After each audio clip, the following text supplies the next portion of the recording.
Good morning, good afternoon, and good evening to you wherever and whenever you are tuning in. Welcome to our latest edition of What Caught My Eye, or WCME Sports. As always, I am your host, the coach Nick Vesci. I'm joined by the boy, Stephen Vesci. Hello. And not here with us tonight, but normally here every day, is the man, Stephen Komlo. He has run into some technical difficulties. He has no power at his house, so he is unable to log on and join us. But be assured we are in communication with him constantly, so you may hear us speaking up for him throughout the show or, talking about him. He will still be able to submit his favorite list for us, so don't worry if you like his list better than others. We'll still get that to you on our socials at the end of the week. He's got some pretty good lists. I am also running the switchboard in his place, so bear with us. Thank you. Thank you Nice for that. I'm going to pepper that one in. Yep, I like that. As always, if you're new to us, our whole thing is we want to take the most eye-catching things that have happened throughout the last week in sports, on the field, on the ice, on the pitch, on the court, wherever it is. We want to bring that to you and can kind of give you updates and teach you something, learn something new. That's one of my biggest goals. If you learn something new each time you tune in, then we've done our job. Go ahead, follow us on all of our socials if you haven't already, on Instagram, on X, which was Twitter, on Facebook, at WCME_sports. Visit us on our website, WCMEsports.com. Listen to us on Spotify. Watch us on YouTube. Our new episodes drop every Wednesday at noon. So go ahead and check those out. You can always check out our older episodes too to see, what we've talked about in the past and see what has caught our eye before. So without further ado, let's get into it. Our top catch this week has to be the Stanley Cup Finals. If you missed it, shame on you. It was incredible. Just a quick recap. The Florida Panthers, went up 3-0 over the Edmonton Oilers, which seemed like this was going to be a quick series, but not so fast. Edmonton turned around, won the next 3 to force a Game 7, which is crazy, right? We all love Game 7s. We had a Game 7 down in Sunrise, Florida, and it was, a great game. What happened was the Panthers prevailed 2-1 to win their franchise's first ever Stanley Cup. It was only the third time they had been there. They went once in the 90s, right after they had become a franchise, and then went last year. So they were looking to kind of exercise the demons from last year, and they were able to do so, especially being able to avoid what many would have coined an epic collapse to Edmonton. So they went on to win their first ever Stanley Cup. A couple notes, just kind of things from this. The goals in that final game were scored by Carter Verhaeghe, who has been Mr. Clutch for them the last 2 years. It's crazy. Every time it's a Game 7 or overtime, he shows up out of nowhere and scores. So he scored the first goal. The game-winning goal was technically scored by Sam Reinhart, who I didn't realize was second in the whole league in goals this year. He had almost 60. Yeah, I did not know that. Right. Again, Florida kind of went under the radar. They've had such a good team. They've been so consistent this year. So he was the difference with that 2-1 victory. Couple other things with it. Alexander Barkov, the captain, who is one of the most underrated players in the league, I would say, because of his defensive prowess as a centerman. He was the first Finnish-born captain to raise Lord Stanley's Cup, which I thought was kind of cool. No captain from Finland's ever done that, and that's amazing. All Finnish, no Swedish. Yeah, exactly. When you think about the legacy of Finnish skaters, there's been so many great ones, and it's amazing that he's the first captain to win one. Coach Paul Maurice won his first ever cup. He had coached in the most games ever without winning one. So now he can cross that off his list. He's accomplished his biggest goal. Sergei Bobrovsky, the goalie, was fantastic in that Game 7. He was fantastic in the first 3 games of the series, was horrendous in the next 3, and showed up when it mattered most. That's kind of been something you've seen throughout his career. He'll have a year where he'll be like lights out, and the next year not so much. I think he cemented himself as a Hall of Fame goaltender for this performance, just because he's now checked it off. He's won 2 Vezinas. He's won a Stanley Cup. He's been to so many All-Star games. He's been a presence in this league for so many years, over a decade. So I think that probably pushed him into Hall of Fame territory. But he stopped 23 of the 24 shots in Game 7. Kyle Okposo, who was a trade deadline acquisition, he won his first cup in I think it's his 17th season. And I thought it was very telling. After Barkov took the cup, he handed it to Bobrovsky, which is understandable. Barkov went on to say, well, he's our MVP. He was our best player. So I think that was deserving. But Bobrovsky then handed it to Okposo. And I think that's very telling and showing how much respect they have, not just for him as a person, but for his entire career. Again, because this is a guy who's the newest member of their team, essentially. And he's one of the first people to get it. And I think that was appropriate. When I was watching it, I was like, he better be one of the first people to get it because, he's had such a great career. He's been such a, really good player. He just played on some horrible Buffalo teams, man. This is a guy who's a former captain in this league. So he's very well respected amongst his peers. And to see someone like that finally get their shot and to capitalize on that shot, because you don't know how much he has left. There's rumors this is probably the last game we'll see him play. And if it is, it's what a way to end it and right off in the sunset. But he has been a really good player for so long. It's nice to see Okposo get that win. Another person on Florida, Vladimir Tarasenko, who is a fairly new acquisition as well. He won his second cup. His first cup was in 2019 with St. Louis. Both of his cup wins, the finals went to 7 games. So in 19, he won in 7 games with St. Louis. In 24, wasn't he the only player that had experience in a Game 7 Stanley Cup? I think so. I think he was the only one out there. There were only 3 guys total who had won a Stanley Cup. Corey Perry on Edmonton won one back in 07, I think, with Anaheim. And lost 4. Yeah, now he's lost his last 4, but he's gone to 5, which is, we said this the most ever. Yeah, it's incredible, yeah. Or most different teams. He's done 5 different teams. Yep. And Carter Verhaeghe for Florida won one with Tampa Bay a few years ago. So, I thought it was kind of wild that Tarasenko grabs 2 cups and he has to do it the hardest way possible in 7 games. But thought that was kind of cool. Over on the Edmonton side, they nearly pulled off this miracle.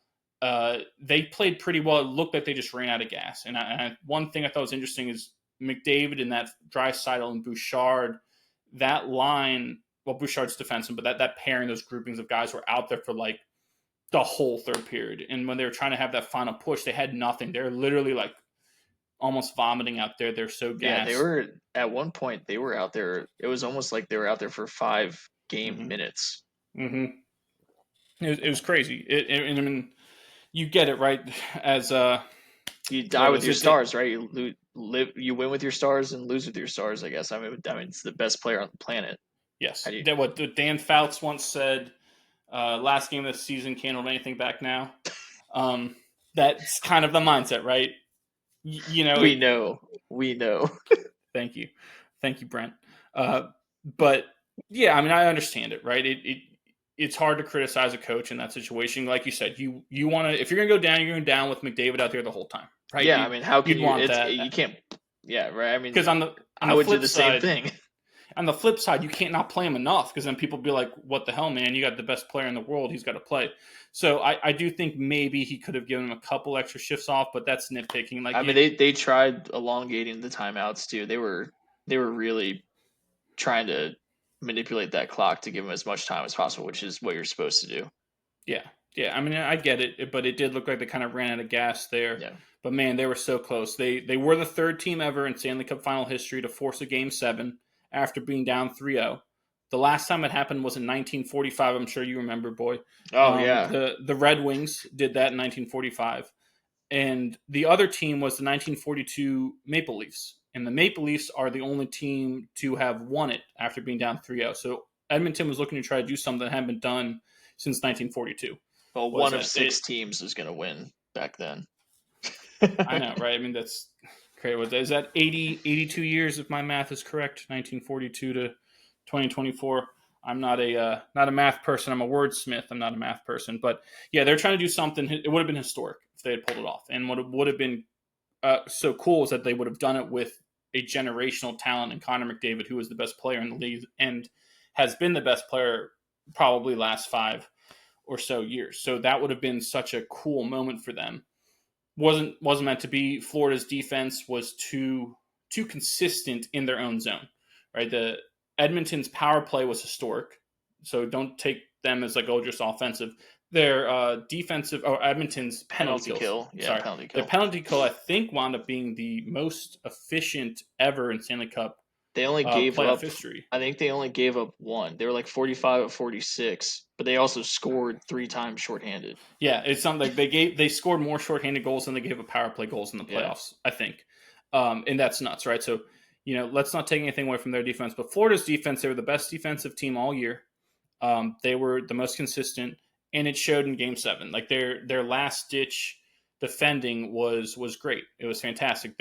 Even though Edmonton had such offensive zone time, Florida never relented and got out of position. They never tired. They never had a bad switch. They never miscommunicated. They were always in the right spot at the right time. And a lot of the scoring chances Edmonton had weren't that good. Their best chance was the one that capitalized, which was the Janmark breakaway, which heard on there. Edmonton scored on 5 straight breakaways against Bobrovsky, Yes. which is wild, right? Because they did have a couple other chance. McDavid had an open net at one point. Yes. He had Bobrovsky falling, but someone got a stick on his, and he just couldn't. I mean, Florida was laying the bodies on the line, Yes. which you have to do. It's Yes. Game 7. Last game of the year, Brent can't only think back now. And I thought what a fitting way for Florida to end it, though, by pinning it up against the boards for 10 seconds. Yes. It's like, this is exactly what they've been doing. Yeah. Just grind you out. Yep. Grind. Right. And so, Edmonton couldn't pull it off, but Connor McDavid, who we've just been talking about a lot, he won the Conn Smythe Trophy. Conn Smythe Trophy is awarded to the most valuable player for the entire playoffs, so it's not a finals MVP, though most of the time it is treated that way. But he won the Conn Smythe Trophy in a losing effort. He's only the 6th player ever to do so in NHL history. The other people were 4 goalies and 1 skater, so McDavid is the 2nd skater ever to do so. Boy, do you know who the only other skater was to win the Conn Smythe in a losing effort? I don't know. Damn it! It could be Reggie this. Leach. Reggie Leach is the correct answer. Very good. It is Reggie Reggie Leach. Leach. Reggie Leach in 76 won the Conn Smythe in a losing effort. The only other skater, I believe that year he set the record for most goals in a playoffs, which I think still stands now. Really? So that's part of why he got it. McDavid set records though, so don't just say, "Oh, they gave it to McDavid because it was, he's the best player in the world." No, it wasn't that. I mean, part of it does kind of seem a little, ulterior motive-y because I would have liked to see Bobrovsky won it. But, just for some stats, McDavid did set the NHL single-season playoff record for most assists. He broke a Wayne Gretzky record. Anytime you're going to break a record by the great one, it's really notable. He had the 4th most points ever in a single postseason behind 2 Gretzky seasons and a Mario Lemieux season. So what he did was amazing. He had the first ever to have back-to-back 4-point games in the Cup final. It's insane. It's insane. Right? So, it is understandable. It's not something that should be that decried. I do think, again, I would prefer to see Bobrovsky win it. But like you said, it's a playoff MVP, not just the finals MVP. And honestly, you could have made the argument finals MVP could have been McDavid too, because Bobrovsky in that 3-game stretch was horrific. Yes. And then brought it back down to his normal standard. Yeah, no, I agree. It is a tricky thing. It's just, I don't know, it doesn't always sit that well when you give an MVP of, playoffs thing or anything really to someone who didn't accomplish the ultimate goal. It does kind of, it's harder to digest and take in, but it's understandable, right?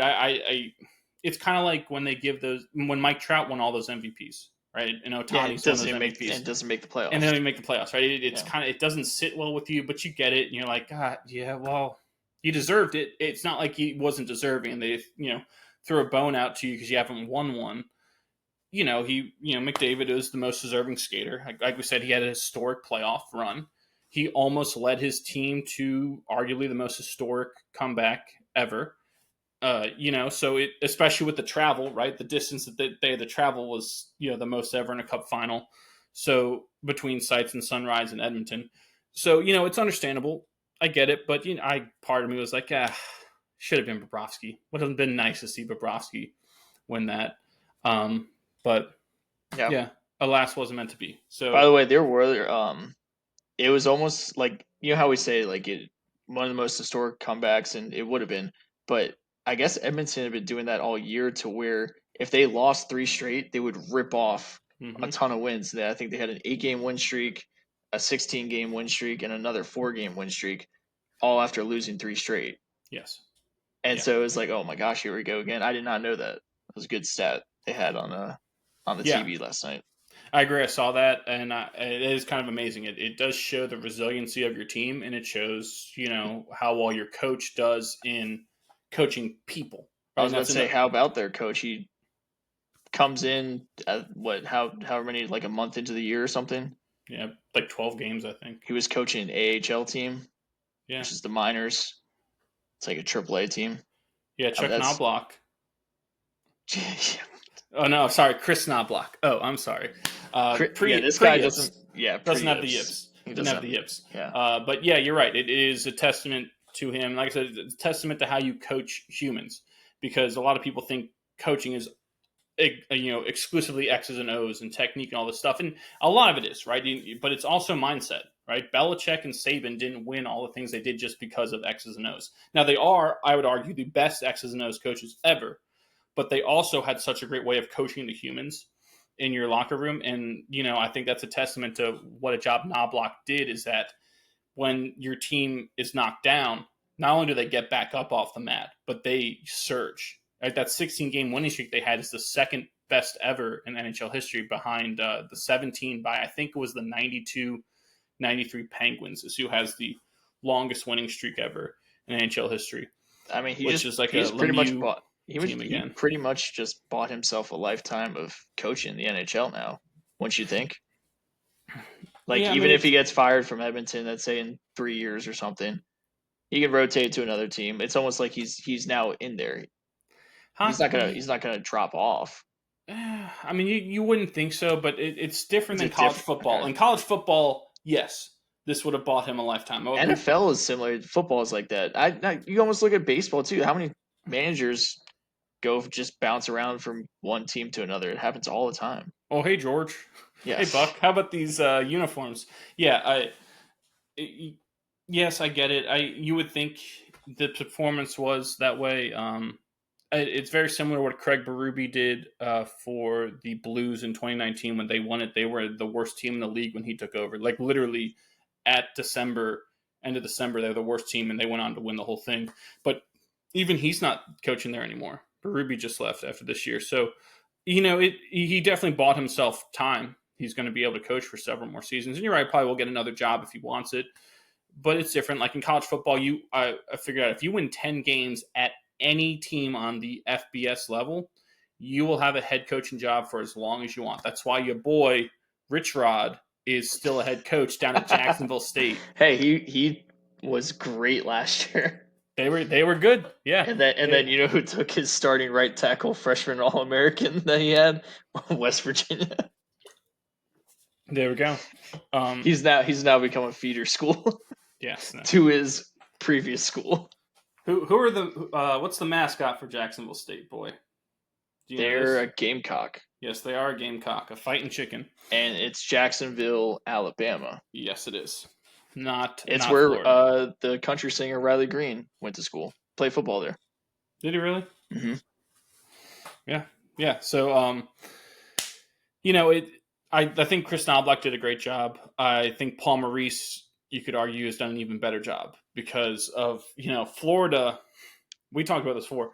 For much of our lifetime, which is when they've existed, they have been horrendous, bad, like to the point like where you would think they'd be the Phoenix Coyotes and leave and go relocate to Utah, right? Especially being in Sunrise, Florida. Exactly. Like you're not Miami. You're an hour and a half northwest of Miami. Like they had to move from Miami. They used to be down there. They moved, get right. It felt like this may not work out. But I mean, for them to do what they did, and for Paul Maurice to lead them, especially after he coached for so long and do this, is an amazing job. So I tip my hat to him. The Florida organization, Roberto Luongo, the great goalie for them, is up in the front office, pulling some strings. So they've done a fantastic job building a contender and building it the right way where you grind it out. And that's what you have to do in the playoffs. You can't be all flash and dash. You can't be, speed and all this. Yes, you have to be fast. you have to be physical as well. You have to defend in the playoffs. You can't, that there can't be lapses that happen in playoffs defending wise. It almost feels like I'm gonna make a baseball analogy with hockey, but it almost feels like your defense has to be like your pitching staff, right? Your good pitching always beats good offense. Yeah. In the postseason in the NHL, like you get a good goaltender that's hot, you step in front of pucks, you stay in position, it just becomes that much harder to score. I mean, you just won a Stanley Cup 2-1. Yeah. Right. Well, hey, you know what they say? Defense wins championships. Yes, they do. Champ. Yep. So yeah, I think that's what we saw there. Again, don't knock it. We said offensively, we talked about how we didn't know that much about Sam Reinhart, but he freaking scored the second most goals in the league at almost 60 goals this year. So you got to have studs on offense. You can't just be, we'll sit in front of the net. I know the Rangers and Tortorella tried that for years, and they were great with it because they had Lundqvist back there and had all the big that bodies. was a little too much. It was too much. Back. Yes. This is more Florida. Florida really is a possession team. Mm-hmm. Like those Rangers team would sit back and they get peppered, and then they try to get like a fast break or something. But Florida's a possession team. That's why like when they ended it just grinding out against the boards, it was like, man, that's just such a fitting way for Florida to just wear you down. Yeah. Those guys, Edmonton's tired, right? What's Florida doing? They send waves at you, and it was kind of nice to see them get back to their game in Game 7. And it was an awesome Game 7. Yeah, I think they kind of got, like I said, they got away from what made them successful when they were on the verge. And I was listening to Oposo talk about it. He kind of said that, like, they started thinking about the finish line when they hadn't crossed it yet. And, once you do that, it's hard to come back from unless you get over it immediately. And they didn't. They had that huge blowout in Game 4. And that kind of, we said this on the show, that may be bigger than you realize because of that mental grind aspect of what it takes, especially in a sport like hockey where you don't just score 8 goals. That doesn't happen, right? It's not like basketball where, every so often you see a team score 130, 140 points. Like, all right, whatever. You don't see that in hockey, right? So to have that happen to you, that mental aspect where you got to like, oh crap, regroup myself. And I think it took them until Game 7 really to regroup themselves.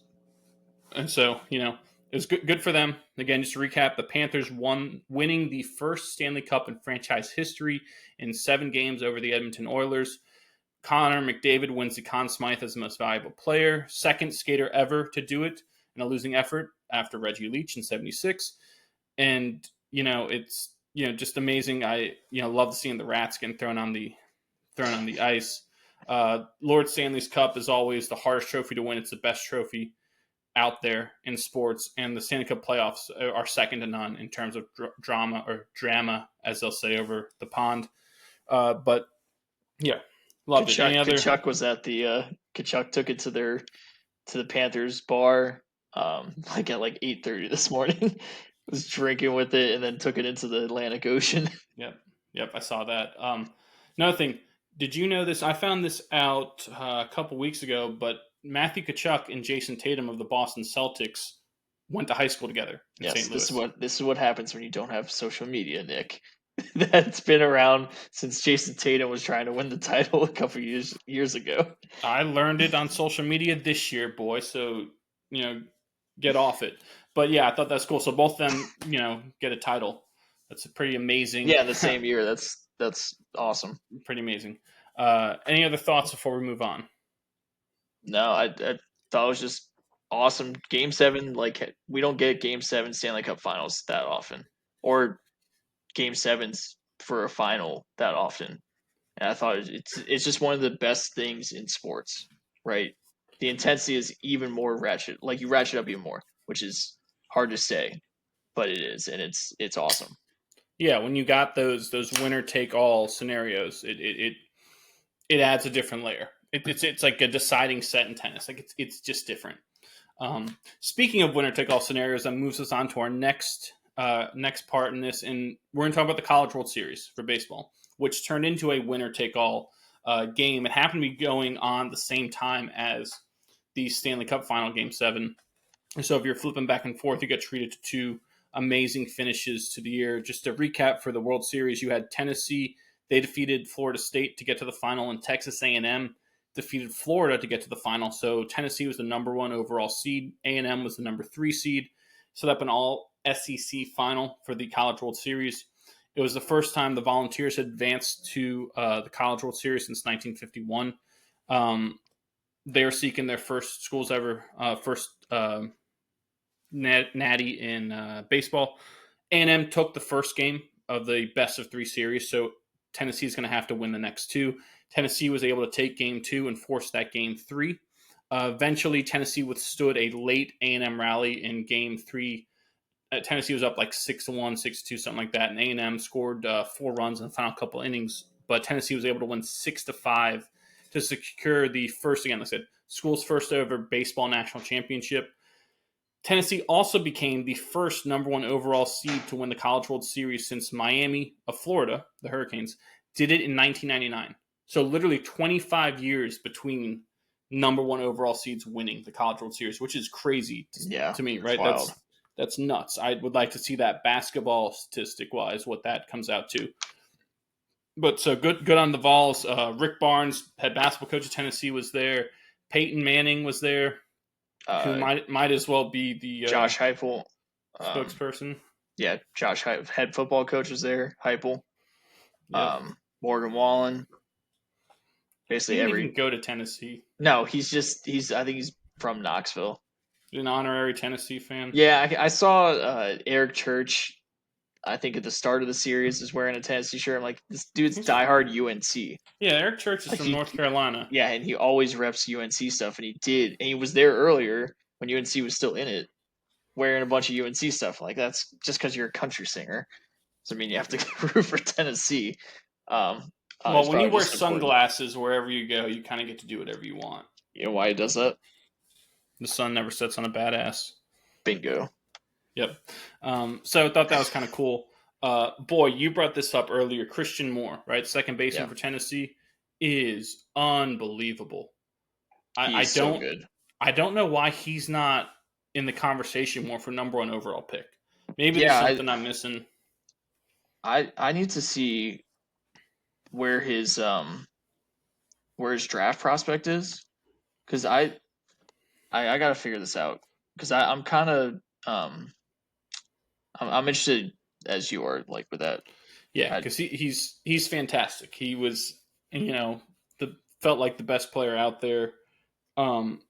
He's terrific. Like we talked about before, he hit for the cycle in their first game against Florida State, which is incredible. You know where he is on the list? Where? He is 25th. That's amazing to me. Didn't he bat like 370 this year? Something absurd. Yeah, he had stupid numbers this year. Yes. He had 30. I think he had like 33 home runs too. Yeah. So I mean, maybe it's a position thing where they don't know where he's going to. Yeah, he's a second baseman. He's a second baseman, but they may be like, yeah, you may not be able to stay there.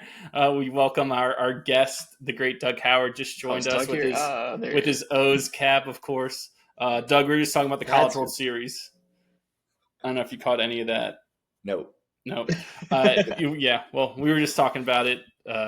Christian Moore in Tennessee, like we were talking about how, man, he's been a stud. I'm kind of shocked. What you said, 22 boy? He's the 25th prospect 25th. According to MLB.com.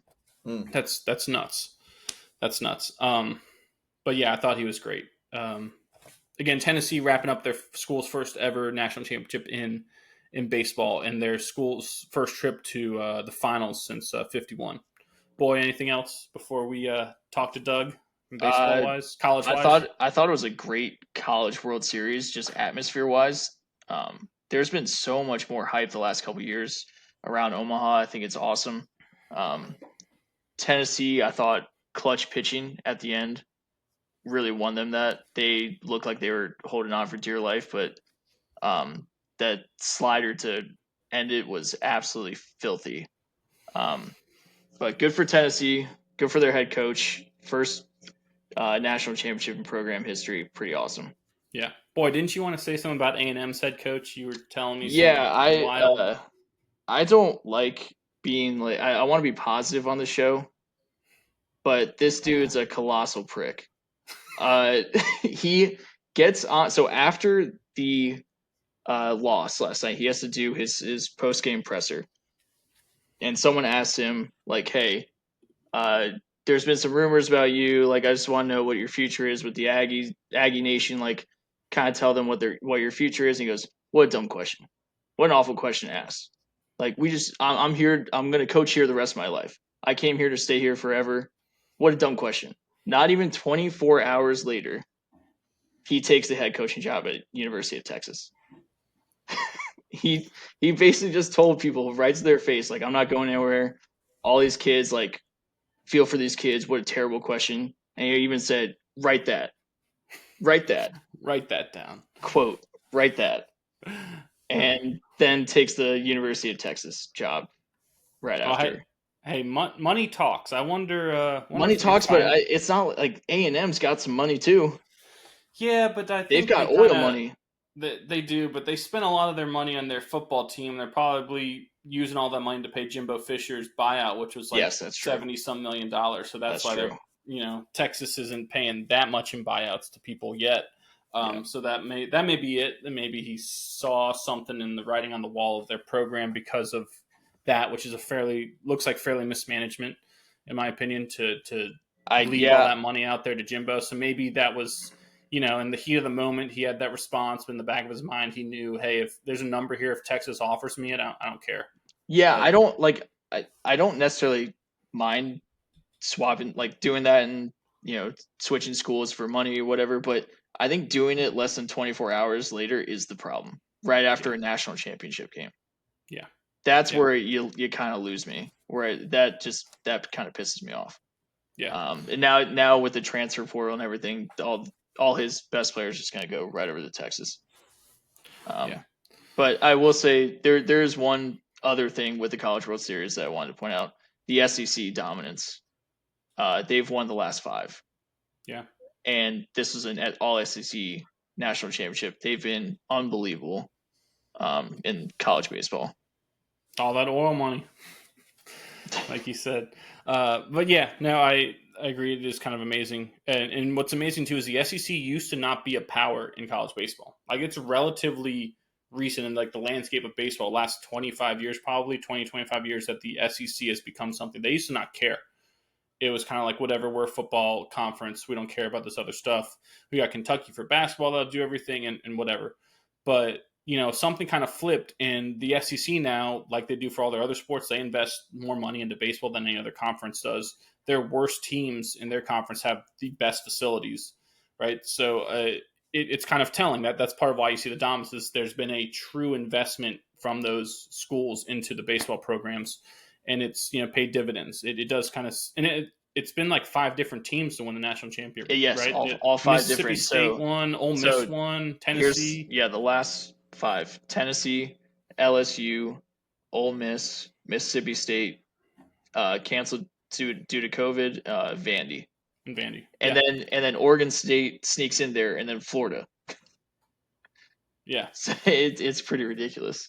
Yeah. So it's kind of, but again, that goes back to the investment. You put an investment in all these things, it pays off, right? Scared money don't make money. Yep. But that's going to do it for the College World Series part. And now, like you heard me say, our special guest joined us, the great Doug Howard, is back with us this evening to kind of break down the NBA Finals a little bit and give us kind of a preview as what to expect for the NBA offseason, because it is, in a lot of ways, the most dramatic, busiest offseason in all the other sports. You see more guys change teams, I feel like, in the NBA than other leagues. Baseball used to be that way. It's kind of toned down. Now the NBA offseason is a big thing. So we're going to have Doug kind of break down it with us. Doug, good to see you. Hey, good to see everyone. How's everyone doing? We're doing well. If you're asking where Komlo is, he does not have power. He's sorry. He probably was going to wear a stupid Orioles hat too, or a jersey. But he's not here, so sorry about that. I'm missing him, but it's all right. Maybe next time. Yeah. All right, Doug. First question I wanted to ask you was about the NBA Finals. So obviously we talked about this last week. The Celtics won in 5 games, 4-1, dispatching the Mavericks. What do you think was the biggest difference maker in the way? It was pretty dominant. It was pretty easy for them to win. What was the biggest difference in your opinion? I mean, we can come up with all these different complicated reasons, and it's very simple. It's very simple reason why the Celtics dominated the Mavs, and it comes down to the Celtics have a better, deeper, talented team. Um, you go down the list. If you say, all right, give me the 10 best players between the two teams, okay, I would say at least 7 of them are going to be on the Celtics roster. Yeah. So when you're talking about a 7-game series, not just one game like an NCAA tournament, March Madness, why upsets always happen. We're talking about a 7-game series. The team with the most talented team, the team that has the most cohesion throughout their roster, is going to win the game. The reason why I think people were trying to squint to try to see, what I think maybe Dallas can actually make it. The only reason they were trying to make that work is because they had 2 very talented players. One, the most talented player, Luka, and we were getting Kyrie, but Kyrie just wasn't what we thought maybe he would be in that series. I think people did a lot of discredit saying that he was the second best, player or the third best player in the series. Honestly, he was the 4th, maybe 5th best player in the series. And so to even the Mavs have a chance, people were expecting Luka and Kyrie to be the 2 best players in the series, and it didn't come close to that happening. But when it comes down to it, I mean, Celtics from 1 through 7 or 8 is just a total mismatch with the Celtics, and we really needed to see all world performances by both Luka and Kyrie.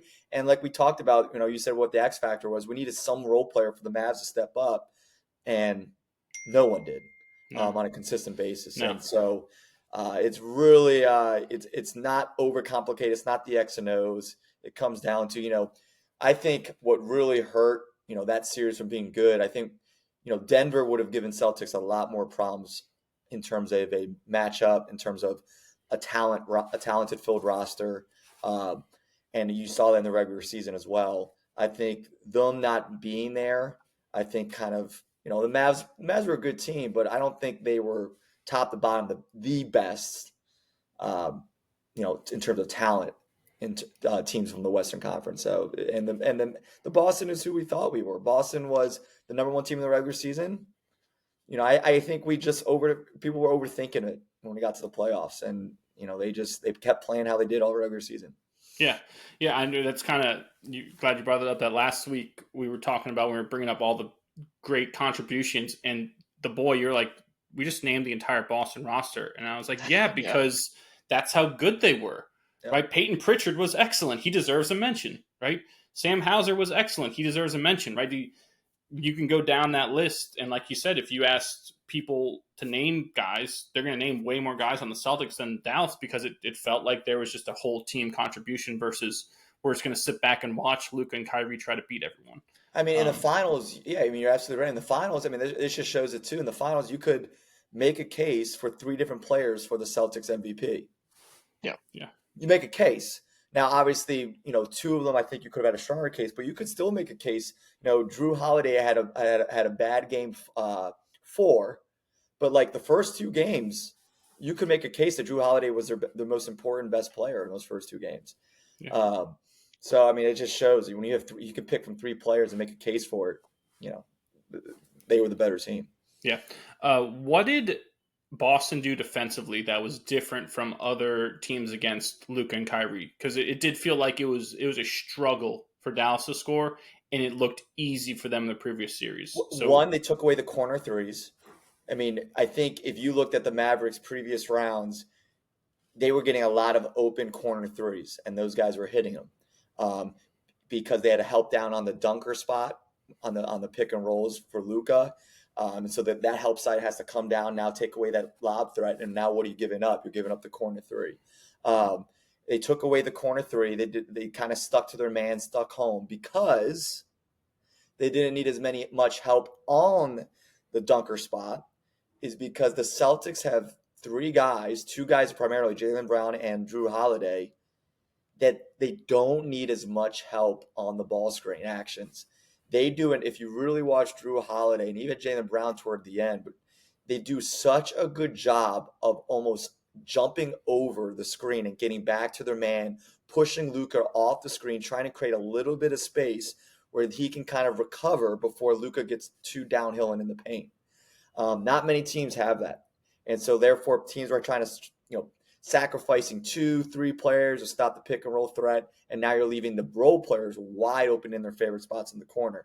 Celtics, against the Celtics, it wasn't that easy for the Mavs role players to get open shots.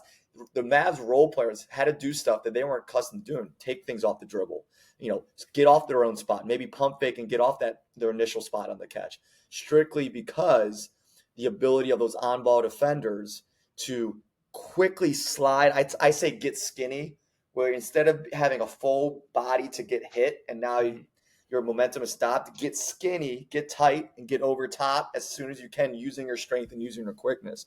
And they just did it excellently, blowing that screen up and kind of making it harder to get downhill and creating odd man situations at the rim. Yeah. You brought up Jaylen Brown. Jaylen Brown won Finals MVP. I thought he had been their best player the whole playoffs. I thought he was deserving of it. Put his performance in a little perspective, because I thought he was the most deserving. But if you looked at like the scoring stats wise, it was only 20, 21 points a game. But he's much more of a player than that. He had such a big impact. And I thought defensively was where he kind of made his money and won that award.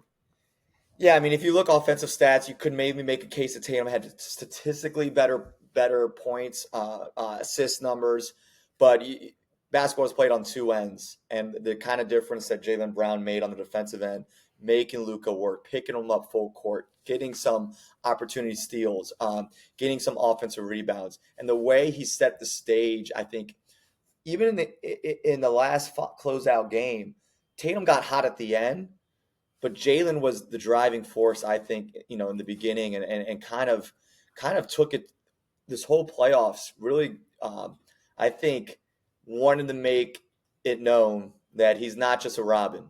That dude is 1A, 1B. Yes. With Tatum, and I don't think it's as easy a championship, easy as a run without Jaylen Brown's performance throughout the playoffs, and what he does defensively, and how he affects the game without just scoring, and how efficient he is. He's not a volume guy, but he's efficient with the opportunities that he gets. Give us like a kind of future perspectives for these two franchises, Boston and Dallas. What can we expect to see from them probably next year going forward? Are we going to see another championship run or two come out of Boston? Are we going to see Dallas be competitive, or they're going to wind up having to tear their stuff down? What do you see for these teams going forward? I think you're not going to see drastic changes. I don't think Mavs can afford Jones. I don't think you'll see him back, and I don't think you'll see Porzingis. He's going to get some offseason surgery, so they might not start the year with him. So I think they're going to probably add some depth at the center position. Horford's getting older. I think the other guys that came off the bench, they're not going to trust as much either. So I think they might try to make some type of tweak there at the center position. We'll see about Derek White. But the thing with the Celtics, you got Tatum, you got Brown coming back, Holiday coming back, Porzingis when he's going to be back there healthy again. So I think they're going to try to make some tweaks around the edges. Could they get a better backup than Pritchard? Could they get a better backup on the wing on the perimeter to give them some more depth? I think you're going to see some fringe modifications, not overhaul changes. I think on the Mavs is, I think, again, they need more secondary scoring. I think they were hurt. It showed up in the finals. Their secondary scoring, if Kyrie's not balling and getting 30 points, 25 points a game, they're gonna struggle against the better teams. And if you're going to count on Kyrie to score 25 a game, you're hoping and wishing that's for something that's not going to happen. He can do it every now and then. He's proven that in this stage of his career he's not doing it on a nightly basis. And I think they're going to have to try to find where they're going to get that secondary scoring next year. Lively was good. He's going to improve. But I think at that 3 and 4 spot, they need some help if they want to get back to the finals. Yep, I agree. Give us a guy from this overall playoffs who was a breakout star for you, someone who coming into the postseason might not have necessarily been a household name, but we're all now going to be looking at this guy for next year of like, okay, you've now showed up on our radar? Yeah, no, that's a great question. I thought we saw a lot of. I mean, you could even make a case. Uh, I mean, Brunson did. I mean, Brunson showed that he can carry a team. I think everyone thought he was good. Everyone thought he was, you know, somewhat of a 1A maybe. I mean, he's good enough to get you to the playoffs. Is he good enough to carry your team? I think he really jumped out. I mean, 40-point games in what, four straight games? I mean, you talk about a breakout performer. I think Knicks fans have to be happy that they actually have a guy that can put their team on their back despite who else is injured, who else is on the team, and win you some playoff games and even a series. So I think that name jumps right off the. And I think SGA. I mean, Dallas goes to the finals, and you're just a tough play. It was a foul, but you're a tough foul away in Game 7 from beating that Mavs team. I don't know if you remember that corner three that he unfortunately, fouled the 3-point shooter. But yes, yeah, yep. I mean, SGA, talk about who needs. I mean, OKC, who usually counts on their secondary scoring, they usually have depth scoring wise. They were not getting it that series, and SGA had to literally carry them to wins and try to win that series. So I think for me, a top 5 player in the league right now. I agree. Based on what we saw from the playoffs. And I think as a team, you got to watch out for the Pacers. I think they got a lot of young talent, And then I think our guy from Minnesota. Yes. Yeah, Nick loves him. Anthony Edwards. He's my man. I wasn't sure about him. If you look about not this, past season, the season before in the play-in game or that first series, he did not shoot the ball well. I mean, he almost shot. You could always make a case. He shot him out of games in that playoffs. I love the way he competes. I love the way he is not buddy with anyone. Doesn't care. He, I think, learned this year. It takes a whole nother level of fitness to go deep in the playoffs as a guy to carry your team. When he went against the Mavs, you could tell he was fatigued, man. Yep. And Jordan went through it. Kobe went through it. A lot of the guys, these young guys who play in that position, and he wants to guard some of the better guys. It takes another degree of fitness to go through several rounds and get to the NBA Finals. And so I think if he takes that to heart, which I think he learned, he's only going to get better and learn from it.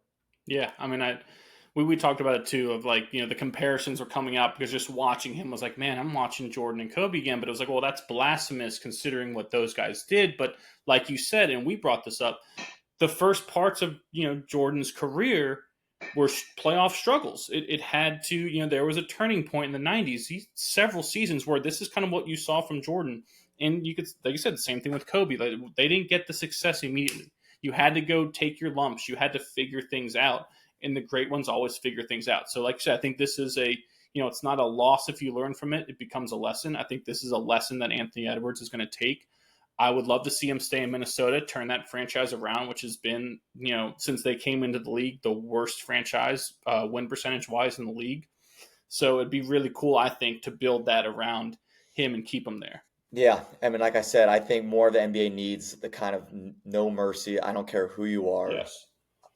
I'm not going to be friends with you in the offseason. I don't care. So I want more players like him.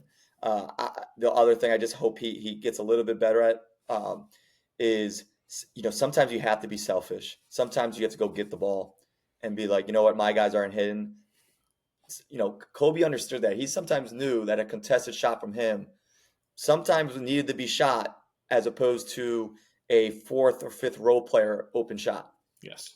Right? When in the regular season, those guys will hit them. In the playoffs, they might not be hitting them, and you're going to have to be comfortable taking contested shots and not hide maybe in a 2-minute stretch and kind of giving it up too much. I think sometimes, and hopefully he learns from that as well. Yeah, I mean he's a great contested shot maker too. But you're right, you wanted to see a little bit more. But I wonder, like I said, maybe if he ran out of gas in that Dallas series, and that's why he deferred, was like, I feel the fatigue. I don't know if I have it, but like I said, even fatigued, you want to see him shooting the ball more. But hopefully this is a lesson that he'll learn from in the future. All right, now kind of shifting gears, going to the off season. I'm gonna bring up the draft, which is coming up. Is it this week, next week, something like that? It's imminent. It's tomorrow, right? Tomorrow or something. Yeah, it's coming up right now. Who are some guys to watch in the draft? Maybe some international guys, some and I swear to God, if you say Bronny James, say Bronny James. Swear to God, say Bronny James shouldn't even be in the draft. So that's a topic for another conversation. Thank you. Yeah. This draft is interesting. I think it could be one of the more fun drafts, just because there's no consensus on anyone. Mm-hmm. You can make a case it's a weak draft. Who knows? I hate saying a weak draft because you don't know. You don't know until they're in the league. And then anyone who thinks they know, they're a lot of times wrong too. But I would like to. I kind of say it'll be no. It's not a consensus draft. There's no consensus number one. There's not even a consensus top 10. You have guys that can make a case for top 10, not top 10. And I think some of the guys that I think might be the best guy in the drafts are going to be drafted between that 7 and 15 range. Who are going to be the most impactful. I think you're going to see a lot of, besides maybe Klingon, who's kind of, what you're going to get. He's almost, what you see. He's a high floor guy where there's not too low a floor for him. But I think the top 4 besides him are going to be more, the guys like Alex Sarr. We have a French guy. We have a Serbian guy. We have a lot of guys that are more developmental, and you're basically picking them on potential. Mm-hmm. While I think between 8 and 15, 8 and 16, 7 and 16, you get guys that I think are going to be good NBA players, are going to help guys. They might not be a 1 or 2 ever, but they're going to be a guy that you would, the Mavs would want in that series. Yes. A guy that, a Derek White type. I think you're going to see some Derek White types, or guys that can get you 17 a game in a finals game, but are not going to be a perennial all-star. And I think that's the interesting part. So the individually, I think Don Connect, I think a guy, he's a stronger, can do more things of a Tyler Hero, where he can shoot off screens. He can shoot off the dribbles. He can get up, he is very explosive vertically. But he has more size to him, and he's a little bit stronger. So I think a team like the Heat, I think, would be great. They can trade Hero, they can get rid of him, and he can be their next Duncan Robinson, with a little bit more athleticism. So I really like his game. I really like when you talk about shooting the ball. I don't think if you look on Synergy. The Kentucky kid, Reed Shepherd. Reed Shepherd. Yeah. That dude was in the 90th percentile in every shooting metric you can think of: off the catch, off the dribble, contested, wide open. He's sneakily athletic. Jim Red. The only downfall, intelligent, very hard worker.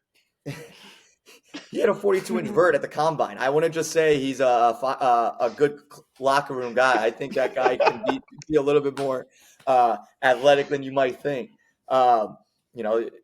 He's a guy that could give some meaningful minutes as even a backup point for someone that can come up.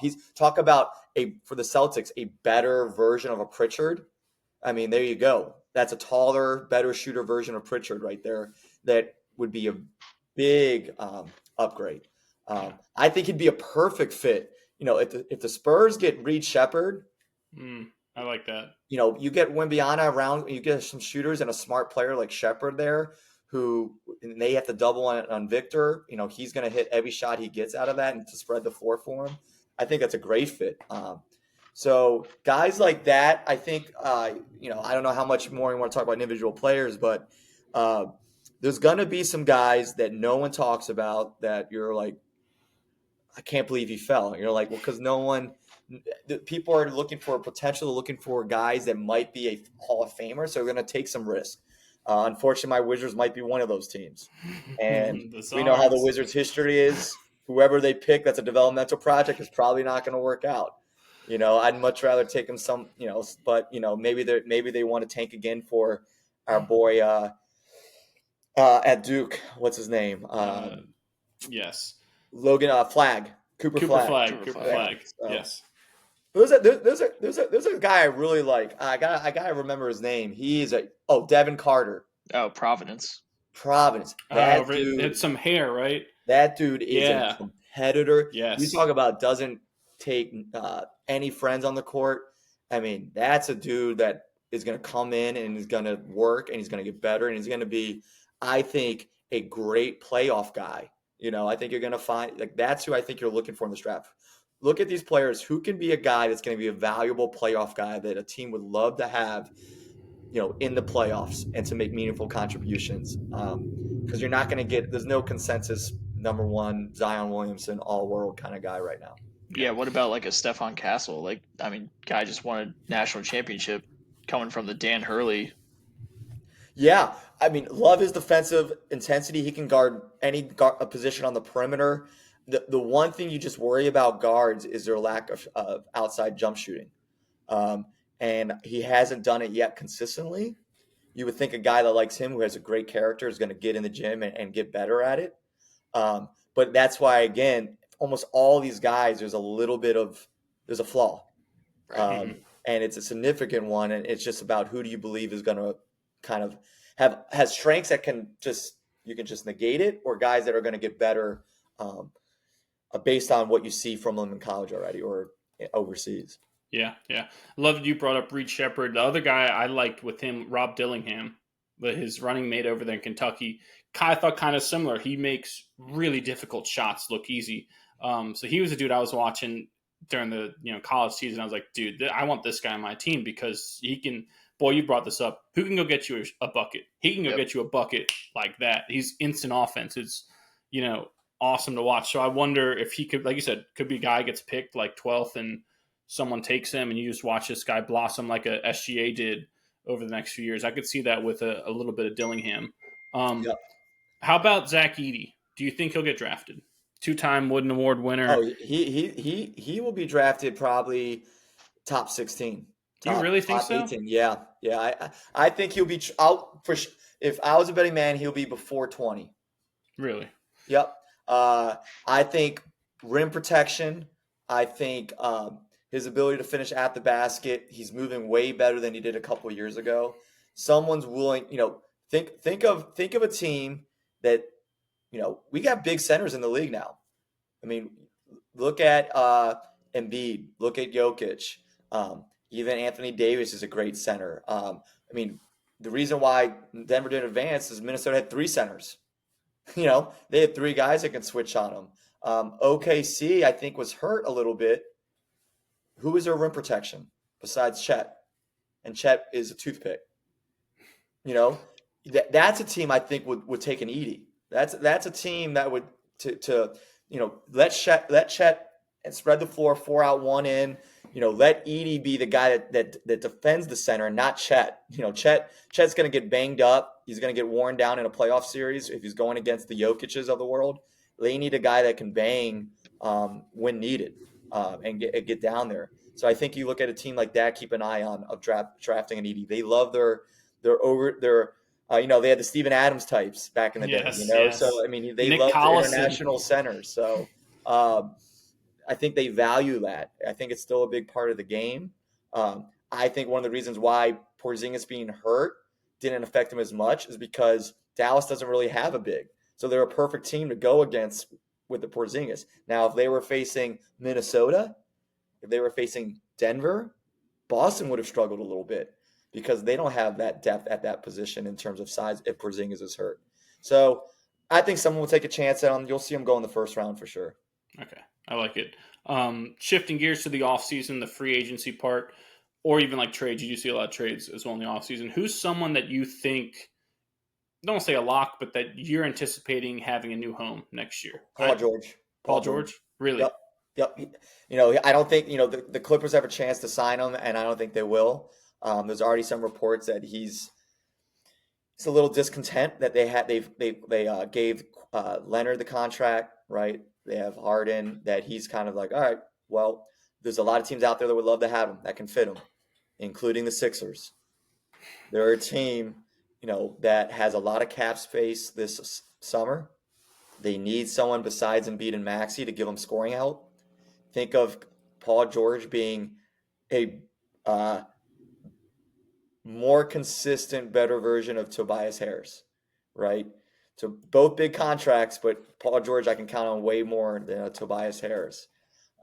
So I think a Paul George Sixers make a perfect fit. So I think you might see an Orlando. Orlando needs a veteran, good scoring wing. I think they ran into a little bit of problems again with secondary scoring besides Paolo. And he had to, kind of do too much. They need a guy that can come in there. I think they're going to have plenty of trade pieces, cap space. So Paul George is another good fit there. So if I had to pick one main guy moving, it would be him. Do you think Klay Thompson's going to stay with Golden State? I do not. Where do you think he'll end up? That's a great question as well. I think that's an interesting. I don't know where, but I can. If I was a betting man, would not be in Golden State. I think Golden State they have to make a decision here. Golden State has to make a decision whether they want. They don't really care about the championships. They just want the three amigos to riding to the sunset, sell tickets, and keep them together and take care of them. Or they got to go. You know what? Steph Curry's still a top 10 player in the league. If you have a top 10 player in the league, you better do everything you can to try to win a championship. And Klay is not the Klay that he used to be. So if you're going to pay money to Klay, you're not going to win a championship. If you're the Warriors, based on who they already have around them. So they're going to get rid of them. And I think they're going to be a possible Paul George team to look for. So I think Klay, in terms of where, that's a tougher one.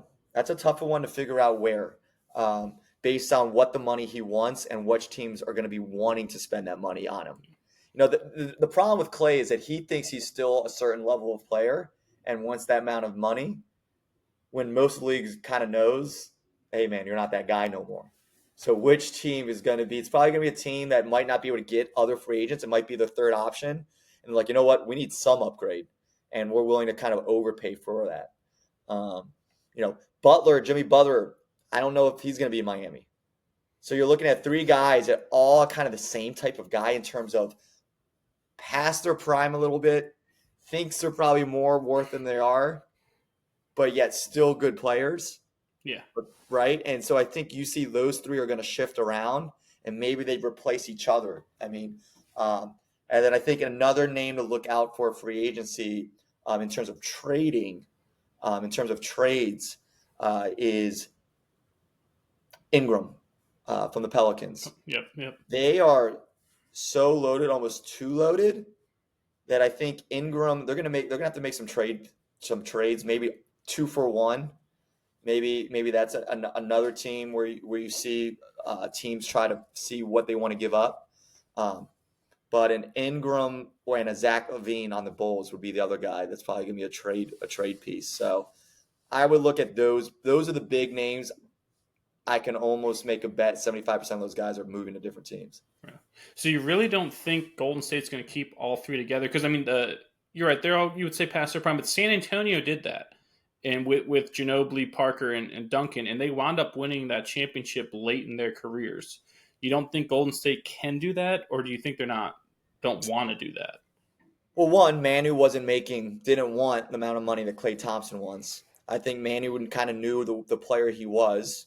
Right, Tim Duncan always was taking some type of pay cut, and Tony wasn't that overpaid, and that's why they had a good depth, right? Because I don't think they had some guy making just a bizarre amount of money like Steph Curry. As Draymond got the big contract last year, Klay wants he's one of the best shooting guard types of money, and he wants not a 2-year deal; he wants a 4-year deal.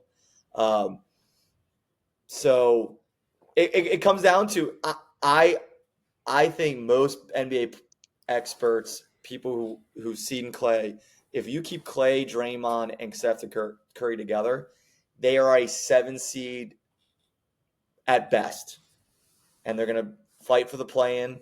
And could they make a deep playoff run and got hot? Klay could get hot, turn back the hands of time, maybe, but. If you want to win, because Steph Curry is still a top 10 player and he's only got a couple more years, I think you need to overhaul and get some different talent in there. Yeah. Now, I guess shifting a little bit as well, we know you're the vice president of Evolution Basketball Training.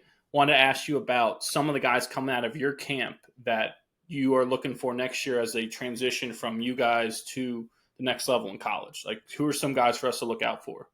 Well, I think you got some guys who are still there, who had a chance to enter the draft, a chance to go play professionally, who are going to be back, and I think they'll have great years.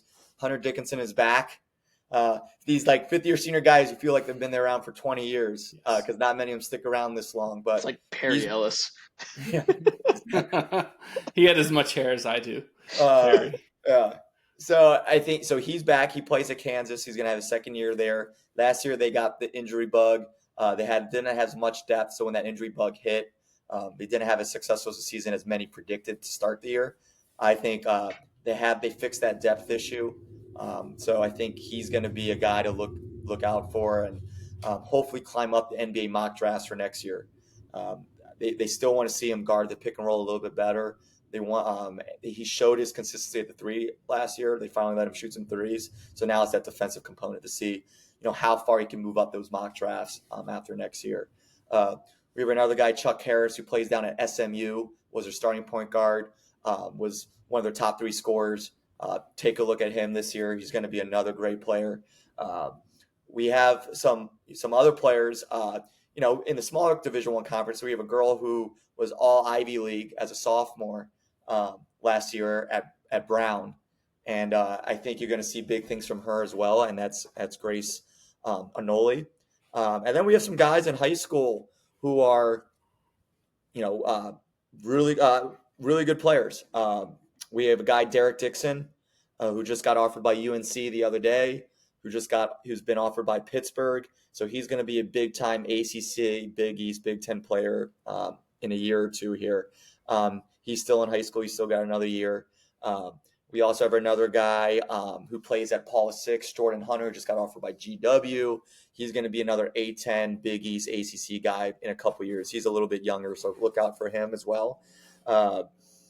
And then, another guy to keep a look at. He's making a transition from Michigan to USC. He's going to be a starter for USC, Terrence Williams.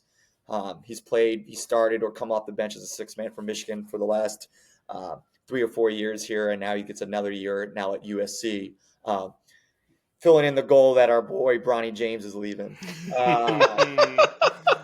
That's big shoes to fill. Yeah, that 6 points a game, shouldn't be too hard to fill. Doug, I turned on a game this winter. I was like, you know what? It's Pac-12 after dark. Like, let me just throw on the USC game and see what Bronny James does. Yeah. I watched 5 minutes of it and I was like, this is awful. He stood around. I know he did have the health issue, but he stood around, did nothing, and then threw a great swing pass. Tell you what, beautiful fundamental swing pass. Fake a pass to make a pass. And I was like, this is it. Well, it's a joke. I mean, it's a joke. Yeah. I mean, let's call it what it is. It's a joke. If he was not LeBron James' son, we wouldn't even be talking about him. He wouldn't even enter the draft, let alone being drafted. But it happens in all professions, right? CEO's son becomes the vice president or something because he's the son, and now we're seeing it in NBA. You don't see it as much in the sports profession, but you're seeing it now. I mean, Tony Allen was all Big 12 first team back in the day, was one of the best team for a NCAA championship, team. And he's a, 6-man, decent NBA player. And we're talking a guy, Bronny James, who didn't even score double figures per game. Yeah. So, it is what it is. He's going to get drafted, right, Doug? He's going to get drafted. We can expect to see that. Do you think the Lakers are going to use that second round pick if he falls to them on him? If he falls to the second round, sure. They might. I think they might. If I love how it came out that this whole time LeBron has tried pretending that I have no say in their decision making, and then as soon as it came out that LeBron, really wants Bronny. He's like, hey, if we really wanted him, we'll tell the Lakers that we'd draft him first if we really want the case. It's like, wait, which one is it? Do you have that power? Or do you not have that power? Right? Yeah, we know how that goes. I think we know where that stands. So I think he does. If the second round, if he falls, but I think you might look at a team that might draft him before that because of a hope and prayer that LeBron, wants out of the Lakers and will come join him up. Yeah. What about JJ Reddick? Saw him got hired by the Lakers. What do you think of that hire? Do you think it even matters? Like you just said, LeBron, it sounds like it's just going to pull the strings over there. It doesn't matter who's the head coach of LeBron's teams because it seems like his career, it hasn't mattered. Oh, it's a perfect scapegoat for LeBron. He loves this. If they pulled in like a really good NBA coach, it would be harder to kind of be like, it's all your fault. Oh, this is perfect. No, I think he was scared about Hurley because Hurley is such a world-renowned, everyone knows he's a brilliant coach.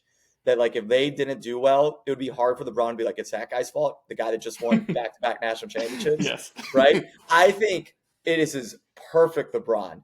A first-time coach, his last experience coaching is like a junior high school team when he was like just before he got into podcasting. This is perfect for LeBron.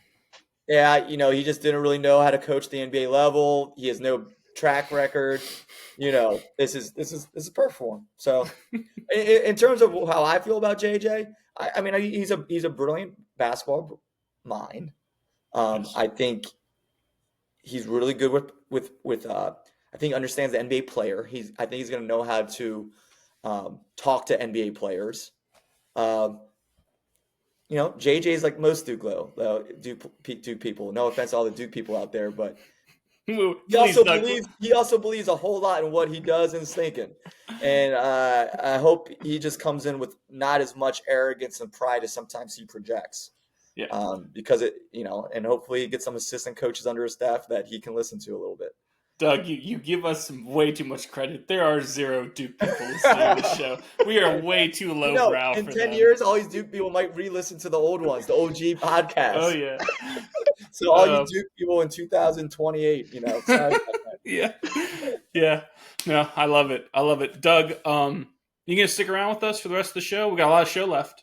Well, I'm ready for these center field talk. I played center field in high school. Come on, this is my position. Teasing us. We haven't gotten there yet. We got a lot of show left. You ready for it? We'd love to keep you here if we want. Sure. If you want it. Hell yeah. Hey, again, thanks to the great Doug Howard of Evolution Basketball coming on, breaking down some of the offseason storylines, the draft, the finals. Doug, like said, we're hoping he's going to stick around with us for the rest of the show because, again, we got a lot of show left. All right, so moving on, changing gears again from basketball, we're going to go take us to one of our newest segments, which is the Mimosa Minute. All right, so the Mimosa Minute is sponsored by Maine & Co., which are the creators of the modern mimosa. I have a beautiful can to display for you right here. All right, the Maine & Co., they've been sponsoring and highlighting excellence in female athletics since 2020, and we're proud to have this segment where we can talk about and highlight some excellent things have been happening around the world of female athletics this week. Go ahead, visit Maine & Co. at mainsip.com or follow them on Instagram at main_co. Again, they got the modern mimosa. They got new products coming out too. I think they just introduced some cocktails in a can. You can order them online from their website. I hear they're going to have some beer coming out soon. But that's Maine & Co. They're at the Indiana Fevers games. You can check them out as well. So big thanks to Maine & Co. We love that they are here helping us support excellence in women's athletics. So the first thing for our Mimosa Minute that I had was the KPMG Women's PGA Championship. So I don't know if you caught any of this over the weekend, but Amy Yang captured her first ever major. She kind of ran away with this, right? At the kind of last 2 rounds, you saw a lot of people who were contending kind of fall off, right? Lilia Vu was up there, fell off. Lexi Thompson up there, fell off. But Amy Yang just kept pounding away. And at one point on Sunday, she was at -10 with like a few holes left, and everyone was -3. So she was relentless. She did have a few hiccups. She wound up like going like double bogey to finish, something like that. But she still got a 3-shot victory.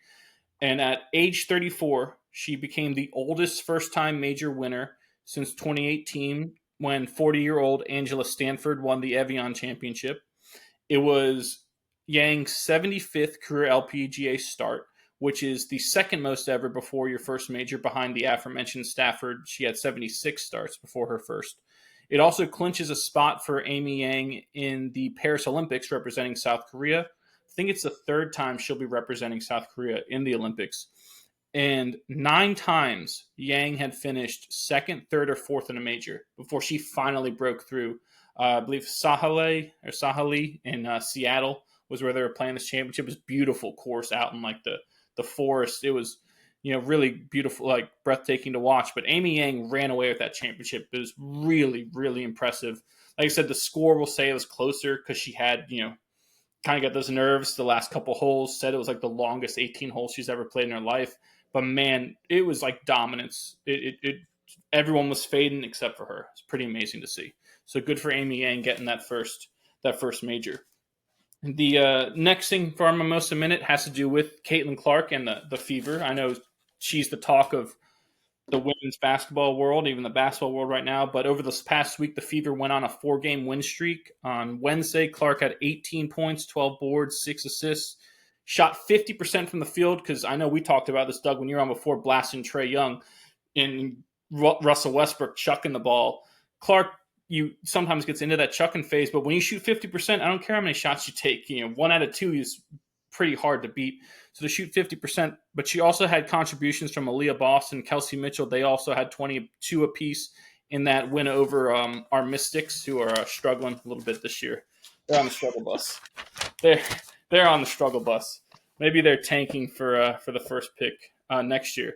But the Fever on Friday, they went on to defeat the Atlanta Dream in front of a record crowd in Atlanta. They actually had to move the game from where the Dream normally played to where the Hawks Arena is because they couldn't fit the fans in their stadium. And the Fever shot over 50% for the third straight game. Again, I think they shot 56.9%. You shoot that well, take as many shots as you want if you're going to be that ruthlessly efficient. So that ran their win streak to 4 games, but that win streak was snapped on over the weekend by the Chicago Sky in an 88-87 thriller. We talked about this before last week of the kind of budding, I want to call it rivalry between Angel Reese and Caitlin Clark. Some of that is a lot of media, promoted, especially because they're not guarding each other, right? It's not like a 1-versus-1 type of thing. But in that game, Angel Reese went off, was dominant, 25 points, 16 boards for Chicago. I think Aaliyah Boston bricked a potential game-winning shot in the final seconds of that game, but that was a great game. So you kind of saw all those things converge at once, which is kind of cool. You don't always get that. And then our third thing for our Mimosa Minute, it goes to the world of tennis. Jess Pegula, who, I think we talked about this. Do you know what teams her family owns? Sporting teams? No. Did we talk about this? The Buffalo Bills and the Buffalo Sabres. I must not have been paying attention. Yeah. Well, Jess Pegula is a very highly ranked tennis player, singles and doubles wise. She plays with Coco a lot of times in the doubles. So she's winning championships. Oh, yeah. She just won a championship. She won the Berlin Open, which is there was a main grass court tune-up before Wimbledon, which kicks off, I think, next week or the week after. But so she defeated Coco in the semis, 7-5 and 7-6. But what happened is the semis were being played Saturday night, and they had to suspend it due to like weather or darkness. So she had to pick up on Sunday, finish the semifinal match against Coco. Then later that day, played in the finals against Anna Kalinskaya and won 6-7. So she dropped the first set in a tiebreak. Won the second set 6-4. Third set wins it in a tiebreak again 7-6 to claim her first ever grass court title, and it's her 5th ever singles title. So I thought that was kind of amazing from Jess Pegula. Anything else, Doug? I'll throw in the Olympic qualifying track and field. Kendall Ellis qualified for the 400 meter. She actually ran her personal best, and it's her second Olympic berth. But she did it in front of Snoop Dogg. For some reason, he was there having himself a time screwing around on the track. Bring your green hat. Come on. Yes. I love it. Doug, anything about Caitlin Clark? I know basketball-wise, she's in your realm. Don't get me started on this whole WNBA Clayton Clark thing, because we could be here for another hour. So I don't know if you really want my true thoughts. Maybe after the show, maybe we'll post them to our Instagram. Let's just say this: WNBA is blowing it. Those players are blowing it. Yeah, they keep it up. They better chill out, because this is their moment to actually take to WNBA to a whole new level, and they're letting their human nature, emotions get the best of them. Pride is a fickle thing. Jealousy's even worse. Yes. So that's going to do. I bet our sponsor Main & Co is happy with the Fever games though. With attendance. Absolutely. Yeah, they got like I think every city that Caitlin Clark comes to loves Caitlin Clark. Yeah. Yes. Yeah. The Modern Mimosa's gotten on the jumbotron at Fever games, so that's kind of cool for them. So that's going to go ahead and do it for our Mimosa Minute this week, sponsored by the aforementioned Main & Co. Again, the creators of the Modern Mimosa. Again, visit them at mainsip.com. That's MAYNESIP.com to order your stuff. They ship to basically anywhere in the U.S. Follow them on Insta at main_co to stay updated on their new products. Like I said, we heard that there might be a beer coming out from them. They got some new cocktails that are coming out this summer. So, stay tuned for them. I've heard they're in talks to sponsor some of these Olympic athletes too, which is really cool with the Paris Olympics coming up. But again, so happy for our sponsor of our Mimosa Minute, Main & Co., championing women's athletics since 2020. We're going to move on to our next part here. It's going to be about soccer. I get into a little bit of soccer here. I know Komlo's not here. We said Komlo, before he was loved soccer. He's a big soccer fan, big Dutch fan. So it's kind of disappointing he's not here to talk about the Euros. We'll talk about the Euros a little bit and some Copa America that kind of kicked off this week. But just a quick update for the Euros. Teams that have already booked their spot in the round of 16, so the knockout stage, right? You have Germany, the host country. They've looked really good. Spain, you could argue Spain's been the best team this tournament. They've looked great as well. Portugal's booked their spot. Italy booked their spot. Switzerland, England, France, the Netherlands, and then we just saw today Austria book their spot. Austria had a crazy win over the Dutch. They won 3-2 to actually claim Group D. They're the winners of Group D. Group D also not only had the Netherlands, but also had France. So they came out of that group on top, which is crazy. So if you win the group, does it get reseeded? Like, do you get a favorable matchup? Theoretically, you're supposed to. So if you win the group, you're either playing a team that finished second in the group or finished third in the group. Okay. So you're supposed to get that, but the team Austria, Austria, right. Austria wins the group, and now France finishes second. So now some team that won a group is going to play France when they should have been playing Austria or someone else. So that's kind of the ebb and flow. So Austria, you would think, set themselves up for a favorable matchup, but it all is kind of a crapshoot. Just if you take the top 16 teams in Europe, there's a lot of really good teams in soccer or calcio or football, whatever you want to call it. So soccer, it's kind of let's say crapshoot, but luck of the draw, and it just show up when the moment gets there.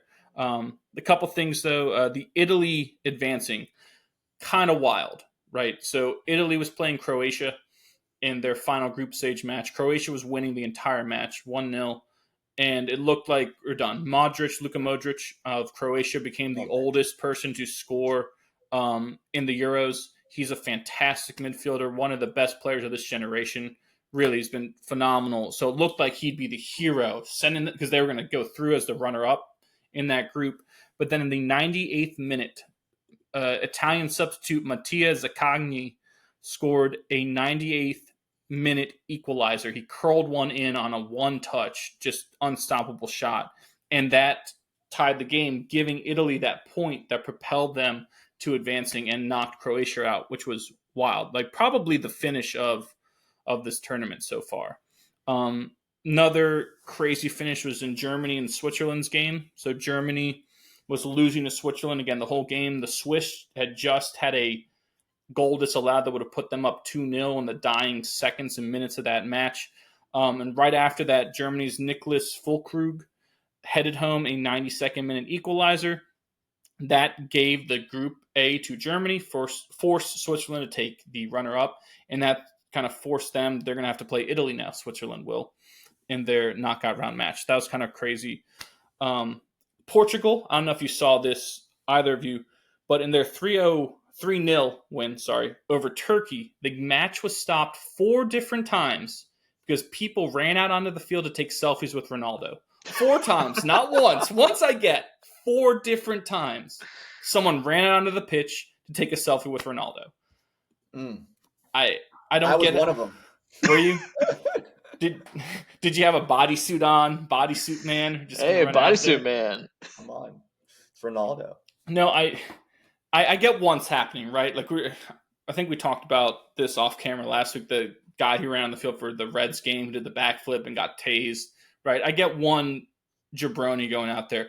But 4 different times you're going to let someone run out on the field. And it happened twice after the match, too. 2 more people came on the field. So he's the most famous man in the world, isn't he? Probably. That's it. I think he has the most social media followers. So most famous man, Taylor Swift's most famous woman. I think that's probably fair to say. I get it. I get that. But come on. 4 times is a little much. We're getting like the 10-cent beer night riot territory when you get that 4 people. Oh yes, it was.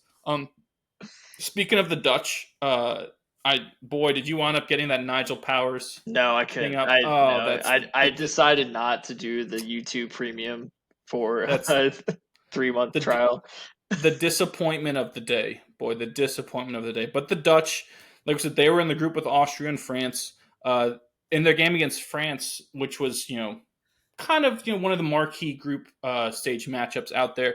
They played to a scoreless draw, but the Dutch had a goal disallowed in the second half via VAR or VAR, which, say what you want about VAR, it kind of, people rue it, I think, a little too much. You want to complain that you want all the calls right, then you get mad when you're like, oh, they disallowed our goal. No, you want all the calls right. You have to live with that double-edged sword of it's going to go your way sometimes. It's not going to go your way. So I don't know. That's something I'm sure Komlo has some rant that he's already queued up about that. But come get off it, man. Come off it, wankers. Anything else from the Euros, Doug? Have you been watching any of the Euros? Yeah, I love my Croatian team. Love my Modric center midfielder. Still gets it done in his old age, so I love seeing that. So it's too bad that they got eliminated because I always love watching him play, and it's a smaller country, so love the David versus Goliath aspect of the Croatian team. So disappointed in that one. And then I think the Netherlands being out, I think is super surprising.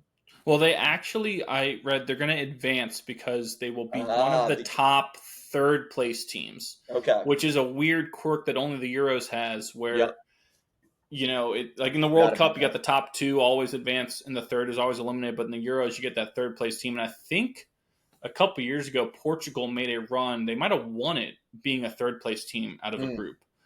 So, yeah, they have that weird quirk. But, yeah, I thought the Dutch, there's a team that I looked at. The Dutch were definitely, them and France, to me, were 2 teams that I had my eye on to win this whole thing. Yep. So them being alive may just be the kick in the ass, really, to get them like, hey, you got to wake up. There's no easy games. There's no days off. There's no, let's just settle for this. You've got to bring it every day. So maybe we see that. And I think the surprise, because I think a lot of people who've been watching these teams for the last year or so are not too surprised, but maybe the general listener, Austria, being a team to not mess with, and I think they're advanced. I think that was one of the teams that was advancing. So I think that's just a fun little. I think not the common soccer fan. I don't think would realize that they have a good team right now. Yes, yeah, and their coach is former Manchester United boss Ralph Rangnick, and he was much maligned at Man U, and part of that is because United is one of the hardest, or maybe I would say the hardest job in all of European football and all of football in the world, arguably, is being the Manchester United boss. It's kind of like being, Dallas Cowboys head coach, Yankees manager, Maple Leafs head coach. Those teams even though they may not always have the success that they should have, carry with them this weight, this weird weight of like expectation and pressure and like just fanaticism from their followers. And being a Manchester United boss carries that. And Rangnick was kind of run out of there real quick, and he's showing his real tactical skill in getting an Austrian side to win a group that involved the Dutch and the French, which is crazy. So hopefully they can keep that run going. That'd be kind of a nice redemption story for Ralph over there in Austria. That I'm going to move us on to the Copa Americas happening over on this side of the pond. So that involves our country, obviously, the United States of America. USA. USA. We should have that queued up. The boy, you got your Captain America shirt on and your American hat. Yeah. But yeah, so the U.S. opened their Copa America campaign with a 2-0 victory over Bolivia. Christian Pulisic was phenomenal. He is the heart and soul, I would argue, of our team. He's the face of our side. Really, he scored in the 3rd minute to set the tone. Very convincing win for them. Very nice to see because, they're kind of getting to where our team is in their prime. Like, this is our moment. This Copas and the upcoming World Cup, like this is the moment for us because you got the perfect mix of talent and age, right? Because it's always an issue, especially with a sport like soccer. It's really rare to see a Modric out there, a Ronaldo, a Messi. That's a Toni Kroos for Germany. That doesn't happen. That's not common to see these guys late in their 30s be at such a high level. So for our U.S. side, with the guys we got right now, this is kind of where you want to see this turned on. And it's really good to see them take care of business because way too often you see us play down to our competition and then we'll show up and like beat Mexico in like a really tough match. It's like, okay, well, what are you doing with Trinidad and Tobago? Why are you playing with them, right? Why are you playing with Nicaragua? No, wipe these dudes out. And that's what they did with Bolivia. Really nice to see that. Argentina opened their campaign with a win over Canada, our neighbors to the north. They're just a machine. They've got to be, if they're not the favorites, they're the second favorite. I saw some crazy stat that in all of the Copa Americas, about 2/3 of the time, Argentina either wins it or finishes second. So basically they make the finals 2/3 of every Copa America tournament, which is crazy. But Brazil, very surprising. They opened their Copas with a scoreless draw against Costa Rica. Now, Costa Rica, super, super scrappy, have always been. They have pulled off many upsets. They have pulled off many surprises. World Cup, Gold Cup, Copas, all international play. Costa Rica is always really tough to deal with. But come on, you're Brazil. Right? Vinny Jr. out there should be just tearing people to shreds. And they looked apprehensive and, kind of makes you. Maybe that's the kick in the pants they needed, but was not what you really want to see if you're a Brazilian soccer fan or football fan. Doug, anything else you saw from the Copas? Because I'm betting the boy hasn't watched or knows anything about it. Didn't even know this existed. I am I don't know much about the club level teams, but I watch, I think, almost every, if not every 90% of the national team games. So I'm a big national team USA soccer fan. And so I really enjoyed a lot of that performance. Like you mentioned, we kind of come flat with some of the worst teams. We usually play a little bit flat. I think getting that goal that early on was huge, because the longer that game goes on where it's 0-0 and we're playing down and there's energy, there's that tension in the stadium because we're home. I think that's it was a great first goal. Obviously, world-class kind of finish. Pulisic, I mean, he played his game. He played his game. Best player on the pitch. When they had that little dry spell, basically from that goal all the way until basically that 40-minute mark, they had a little lull. And I looked to my friend on the right. I'm like, we have to find a way to get Pulisic the ball in space. We are not finding his foot and to get him going in space, because whenever he gets the ball in space, the U.S. becomes a much dangerous team. He's so good in it. He's so good at attacking with speed. And we finally started doing that toward the end of the first half and into the second half. So I really like that performance. I think we need a better finishing, obviously, in the second half.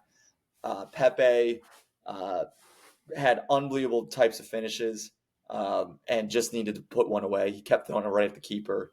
Disappointing because he's been playing really well for club and for national team. And I think the center backs were kind of iffy. I think our backs, right back and left backs, were great.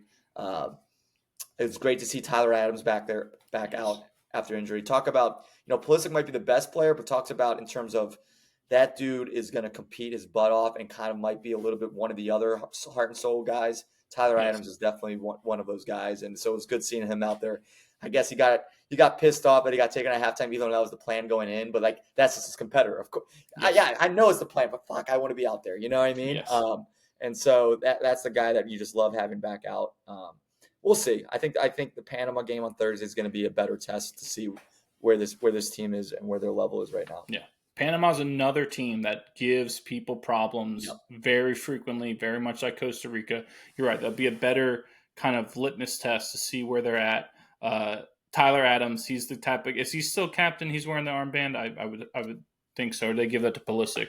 I don't remember. But he's the type of guy where you're going to have to rip the shirt off his back to get him off the pitch. And that's a very I don't know if there's a better compliment you can give to an American athlete than that. Like, it embodies kind of the spirit of this country and people who we kind of gravitate and root for. So that you're right. It'd be very interesting to see what we do against Panama in our upcoming matchup. Anything else Copas wise before we move on to some baseball? Nope. No. All right. I love it. So we're on to our Major League Baseball segment, which is sponsored by Bobo's Fine Chicken in Virginia Beach. Bobo's and baseball. We love it. Visit Bobo's on Shore Drive on your way towards Chicks Beach right before you get to the Lesnar Bridge. Get yourself some chicken. They got breakfast. That's my favorite part. I just had some this morning, a chicken biscuit, some breakfast fries, some Bobo sauce. They got sausage. They got ham. They got ice cream sandwiches. They were telling me about, hey, go order one. I was like, it's 9 a.m. I don't know if I want an ice cream sandwich yet, but I was really close to doing it. So visit Bobo's on Shore Drive. Bobo's and baseball, they ain't nothing better. So first thing baseball-wise, going to talk about the Rickwood Field game in Birmingham, Alabama, to honor the Negro Leagues. It was a really cool game. Very similar, had that similar vibe to those Field of Dreams games that we've watched. The Cardinals played the Giants in that game. Pretty emotional because it was right after Willie Mays just passed away. He had played on that field, which is, one of the reasons that they were having the Giants in this game. But the Cardinals beat the Giants 6-5. Elliot Ramos, who we watched at one point with our Richmond Flying Squirrels boy. I don't know if you know that. But he had a 3-run homer for the Giants. But the Cards' Brendan Donovan, who was the only person in that game from Alabama, went 3 for 4 with a 3-run bomb to help propel the Cards to victory. Ryan Helsley, I'm sure you know, boy, he is filthy. He, I would say, probably is the best reliever in the game right now. I think 24, 25 at least straight saves. Like, he blew his first one, hasn't blown one since. He's been nasty, phenomenal. It's high praise. It's high praise. He's filthy. Next is bring up my boy Aaron Judge. He hit his major league leading 28th homer on Saturday in the Yankees' 8-3 victory over the Braves. What's crazy is that was one more homer than Judge had on that date in 2022 when he set what should be the major league record for home runs with his 62 homers. But it is the American League record. So he's basically on pace to do better than what he did in his historic year, which is nuts. He's been so good. Yeah, he's through 79 games. He's got 29 home runs.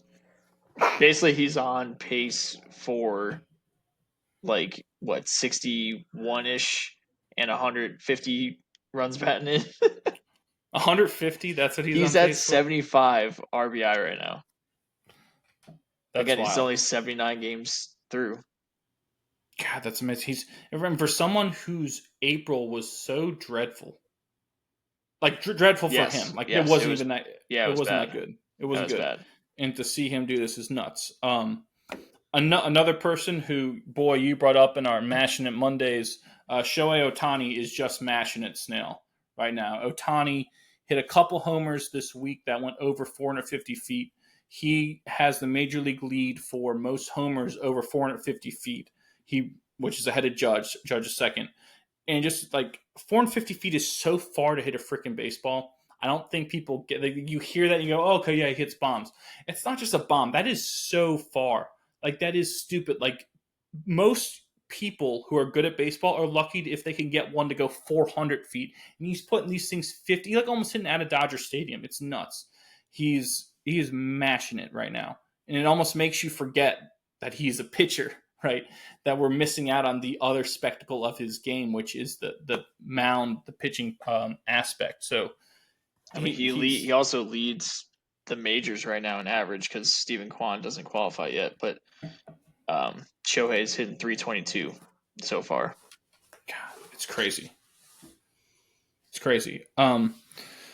Next, to have a for us Nats sympathizers, which is a lot of us out there. The Nats lost in the first ever bases loaded walk-off pitch clock violation. I don't know if you saw this, but bases loaded, full count against the Rockies in the I think it was extra innings, and had a pitch clock violation, which awards the ball to the batter. So he walks, forces the winning run home, and that's how they lost. Never saw that before because it's never happened before. First time it's ever happened. It's kind of was kind of wild to see. Like you talk about anticlimactic finishes, that goes up there for sure. And then another thing here, baseball wise, has to do with your O's, Doug. I'm sure you saw this because Komlo even texted us about this when they blew out the Yankees 17-5 earlier this week. I mean, I watched the entire game and it was the best way to spend an afternoon. It was glorious. A 4-day vacation wouldn't be as glorious as what I just witnessed. I mean, I could talk. Plunking Gunner and then him just taking it out on y'all the right way, just getting on base after time and stealing second, stealing third. I mean, he just outclassed every bit of that Yankees organization. It was. I've been to a lot of 5-star restaurants, and nothing tasted as good as that day. It was a sight to behold. I wish I could bottle that emotion and experience and just sip on it every day. It was unbelievable. A couple notable stats from that day. That 17-5 rout was the second most runs the Orioles have ever scored in a road game in franchise history. One run behind when they beat the Yankees, I think it was 18-6 in I think it was the late 80s, something like that. It was also the 22nd straight series against an American League East opponent that the Orioles won, which is the all-time record against a single division, which is kind of bonkers considering how strong the American League East has been the last few years, that they haven't dropped a series against a divisional opponent in that long. That's remarkable. I mean, what else is there more to say? It kind of shows that, you talked about depth at the Celtics. There's a lot of depth in the Orioles, and not just who they have on the major league team. Organizationally, there's so much depth where you can churn out positive players after player. It's almost like they're getting on the verge of building what the Dodgers have built, because the Dodgers are notoriously deep where they have to we have to trade a prospect to got no use for him because we have so many guys. The Orioles are almost on that level. And, to have that ability to win all those series, you have to have that depth. It's not just talent alone. You have to have depth of talent. Not only that, depth not only in your minor leagues, but depth on your current roster, like you mentioned, both in the bullpen, but also we are number one in the league in pinch hitting average. We're hitting over 400, our pinch hitters. You know how hard it is to pinch hit? So and yeah, they're able to do that because of how good their bench is, where they can bring a lefty-righty matchup, bring a guy that can hit 300, as a utility guy. Yes. I mean, that's I think that when you see the pinch hitting average that high, that just tells you no matter who you bring in the bullpen, we're going to equally match and have a good a good at bat.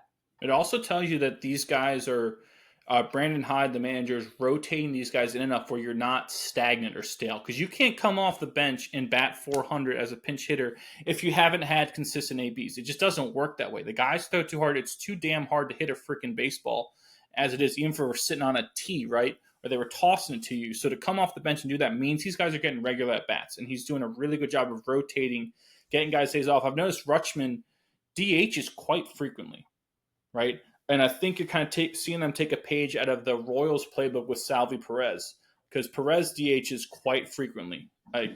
So it's one of those things where we're not going to wear him down behind the plate, but he's our catcher. Arguably, I'd say probably the best catcher in the majors. Right? There's only maybe a couple other guys you consider. Will Smith, maybe Realmuto. Yeah, those are the two guys I would have said. But I would say he's probably this year he's been the best catcher in the majors. Oh, yeah. Right. So, maybe we preserve that instead of wearing him down, but he's always going to be in the lineup, and we're giving other guys a spot, right? We're giving other guys a chance. We're giving, O'Hearn regular at-bats. Cedric Mullins getting his at-bats, right? Westberg's out there tearing things up. Tony Taters, my guy. Who? Santander. Tony Taters. Yes. I think you hit over 10. He's now hit 10 home runs in the same month of June. Yeah. Yeah. He flipped it on. That's where he's basically where he's supposed to be. When the weather gets hot, he did this last year. When the weather gets hot, he heats up. Yeah, it's like Kyle Schwarber. Yeah. Yes. Yeah. So a lot of good things going on there in Baltimore. You just wonder if they won't fuck it up. It's a little rough patch here. Now we've lost after tonight 5 straight.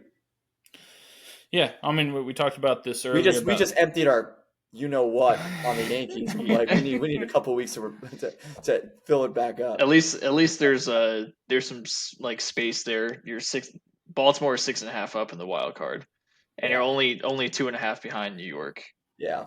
And it's not a big deal anymore to be a wild card team. You probably want to be a wild card team because you're not sitting, you're not rusty. So yeah, you'd almost say they have an advantage. Let the Yankees win the division. Yeah, I'm interested to see what Baltimore does at the trade deadline, because they have pitching needs big time with the injuries they've had. I'd have to think they're getting a starter or two and some back end help. Goodbye, Connor Norby. I'm telling you, he's gonna be in whatever trade we make. I guarantee you, he's in it. One of those guys has to be Norby. Kowser, we just have too many infielders. We have too many infielders.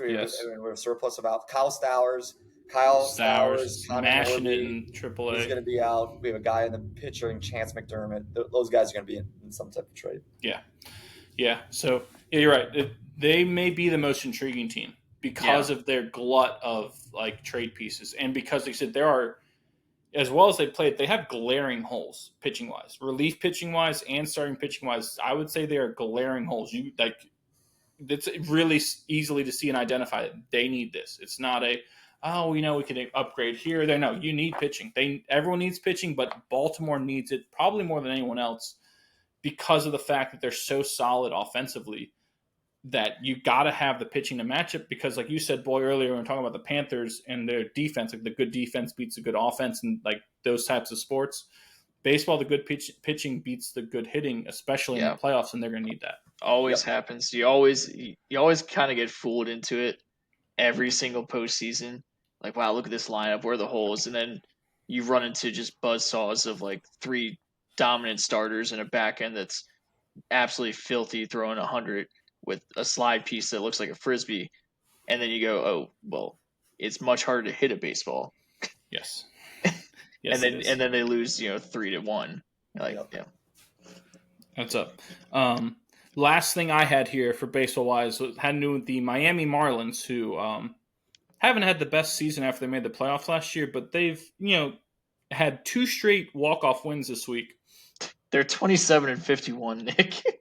Not a good season, but what's wild is they lead the majors in walk-off wins. That was their 7th walk-off win the year. They had the most in the majors. You're telling me they could have 7 more losses? Or that means that there's a lot of losses they have out there that could be wins. I would say they are a sleeper team to knock people out of the playoffs because they're out of it. They're done, right? Yes. You brought up their record. But they are much better than what their record says. They have a lot of talent. They also have some trade pieces that can make a difference to other teams, which might mean some young guys coming up who are trying to prove themselves. So do not play the Marlins in September. I know you can't, control that, but I would probably circle them and say the Braves and the Phillies are saying, God, please get our Marlins games out of the way. Like, do we have to play them in September because they're going to be dangerous? I think they're going to sell the starters and then they're just going to not be dangerous. Who they have? Luzardo? Yep. That's a guy that can be shipped he'll be gone. Yeah. He'll be gone. Yeah. I still think, though, that you get some of those young guys. They got other guys in their system who can throw hard. Throwing hard is different than pitching. Doesn't matter though when you're tired and you're in the heat of September. You went through the summer, and this guy, you're like, God, can I take another dude throwing 102, and he comes out there and firing balls all over the place, and you're like, what the hell is going on? And now they squeak out some random win that you needed. I don't want to play Miami down the stretch. Sure, I just don't. Anything else baseball wwise? Doug. Yeah, the Mets. As we love to make fun of the Mets. The Mets. They're 8-2 in the last 10. I think they've won 7 straight since Grimace threw out the first pitch. Have they really? Yeah. I mean, they're only 1.5 back in the wild card now, and that's amazing. And one of the biggest reasons, besides Grimace, for their success is the professional hitter JD Martinez in the middle of that order. Yeah. He started to get hot, and he's one of the more fun players to watch hit a baseball.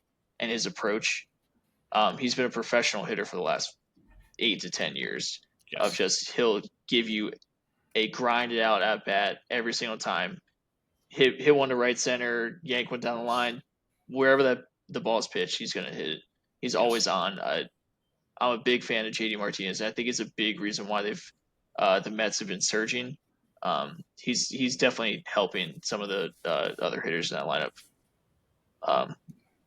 AKA Pete Alonso. Yeah. Now you see his willingness to go the other way is something that is really difficult to do, but he makes it look fairly routine. So I do like that. I love it. So that's going to go ahead and do it for us for our baseball segment. Again, sponsored by Bobo's Fine Chicken in Virginia Beach. Visit them on Shore Drive. Grab some chicken, some seasonal sides. Right now they got some succotash. I love me some succotash. Old school Southern style sides. No French fries, only old school sides like this. Get it at Bobo's. Grab a beer while you're there. Take it to the beach. Head to a ball game afterwards. Go sit down and watch some baseball. That's always great. Watch your Norfolk Tides. The Norfolk Tides dominating again. Reigning AAA champions, the Norfolk Tides. But again, there's that minor league system. I guess. Bobo's in baseball, they ain't nothing better. That's going to go ahead and bring us to our final segment, our favorites segment. We love this segment. It's sponsored by one of our favorite sponsors because all of our sponsors are our favorites. But One Legacy Title and Escrow down in the Jacksonville area in Florida. Visit them at onelegacyflorida.com. See how they can help you with your next closing. Again, One Legacy Title and Escrow, because your legacy matters, our sponsors for our favorite segment. And this week, our favorites category was favorite center fielders in honor of the late, great Willie Mays, who is arguably the greatest center fielder of all time. The only other people that are up there that for any consideration would be like your Ken Griffey Jr.'s, your Joe DiMaggio's, your Mickey Mantle's, your Tris Speakers. I think Ty Cobb, I believe, was a center fielder. Mm-hmm. So those are the only guys that Willie compares to, and I would argue that he was way better than them. Way better seems like, oh, you're putting these guys down. But that's how good Willie Mays was. He was transformative. So in honor of him, we decided to go with our favorite center fielders of all time. And Doug, like you said, you played center field back in your baseball days. So we know you were hyped up for this one. So we'll let you go first with your favorite center fielders. Oh, man. How privileged am I to go first once again? Just to show us up, Doug. That's why, to make us You look know like what? jabronis. So in the point guard one, I made a rule for myself. I only had to name people that I actually grew up watching and playing. The rule still exists, but I'm going to make one exception on this list. I'm only going to make one, and there's a reason for it. But all these other old timer, Joe DiMaggio, Willie Mays, all amazing players. But the question is, my favorite. Therefore, the guys that I watched, there'll be one exception. So starting at 5, might not remember this guy, Mike Cameron. Yes, 4-homer game, Mike Cameron. Yeah, the Mariners. That dude was good. Yes, he was. He was good, and I don't think he got enough credit in his day. Even people remember him, after he retired. I think he's a name that some names you always remember, some names kind of just get lost as the years go by. I like my man Mikey. That dude was a fun guy to watch. I love the athletic center fielders, the guys that really could, when I think of a center fielder, a guy that can cover ground, saves runs, makes spectacular leaping catches, athletic on the base pass. That's my ideal version of a center fielder, because that's also how I played. I wasn't some big home run hitter. I was a guy that got on base, stole bases, and caught fly balls. That was the deal. So Mike Cameron, I'll get up there. 4, Andrew Jones, nice. Atlanta Braves. I love it. He was back when ESPN actually showed highlights of games. You're always looking forward to the Atlanta Braves games because you knew there'd be an Andrew Jones highlight somewhere in waiting, and you're waiting. No matter how long it took you, at 1:00 at night, you're waiting for that Braves highlight to see Andrew Jones. He was electric in the field. Number 3, I'm giving it to my captain, Adam Jones. I knew that was coming. Knew he was there. I'm sure he's on Komlo's freaking absolutely list. on Komlo's list. There's no question about it. As a guy who grew up in Camden Yards, and the last time they were good until this guy came along was 97, so I was about 6 years old.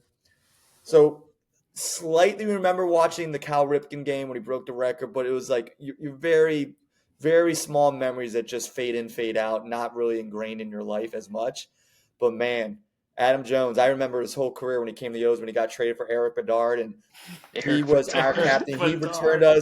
He returned us to that Kings of the AL East. There was a 4-year stretch where we led the American League in wins after 4 years, and that was an incredible stretch.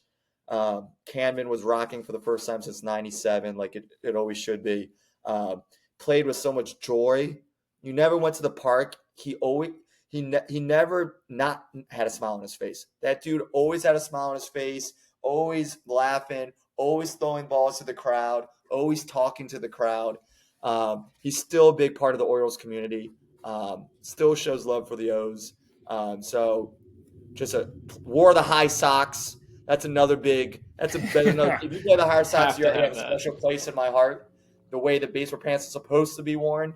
Yes. Don't get me started on that. But that was my dude. I still have his jersey. He's the jersey I still wear. He might. I haven't liked to know as much as him until Gunnar Henderson's coming up there. He might be my next jersey. But Adam Jones definitely number 3. And the Adam Jones catch on Machado, Team USA. Team USA. I mean, come on. One of the best catches I think I've ever seen. Representative for the U.S. Yeah, that was an amazing catch. Had a cannon too. People forget he wasn't just like jump. I mean, most center fielders have slight arms. Adam was one of the rare center fielders who had a laser. And then we'll go 2 is my exception, who I never got to see live. I think the greatest baseball player ever played, Ty Cobb. Ty mother freaking Cobb. No one would tell me any otherwise. He played the game. I don't care. He played in that gray area. He had no friends. I love competitors like that. That's why I'm a Kobe fan. That's why I'm a Jordan fan. That's why I hate LeBron. I love guys who don't give 2 craps about nothing but winning games. And that dude was a old school gritty baseball player and hit for average. He did whatever he did to get on base, whether to bunt for a base, single, opposite, home runs. I mean, he did it all. I still think, who has the highest batting average of all time? So now, since they've introduced the Negro League statistics as counting, it depends on who you ask. Because I know Baseball Reference had always counted the Negro League statistics the last few years, but they had a caveat where you had to have a certain number of at bats, and Josh Gibson didn't meet that. So Ty Cobb still had it, and the number 2 person was someone from the Negro Leagues as well. But now, if you're going to count Josh Gibson had leapfrogged Ty Cobb. Okay.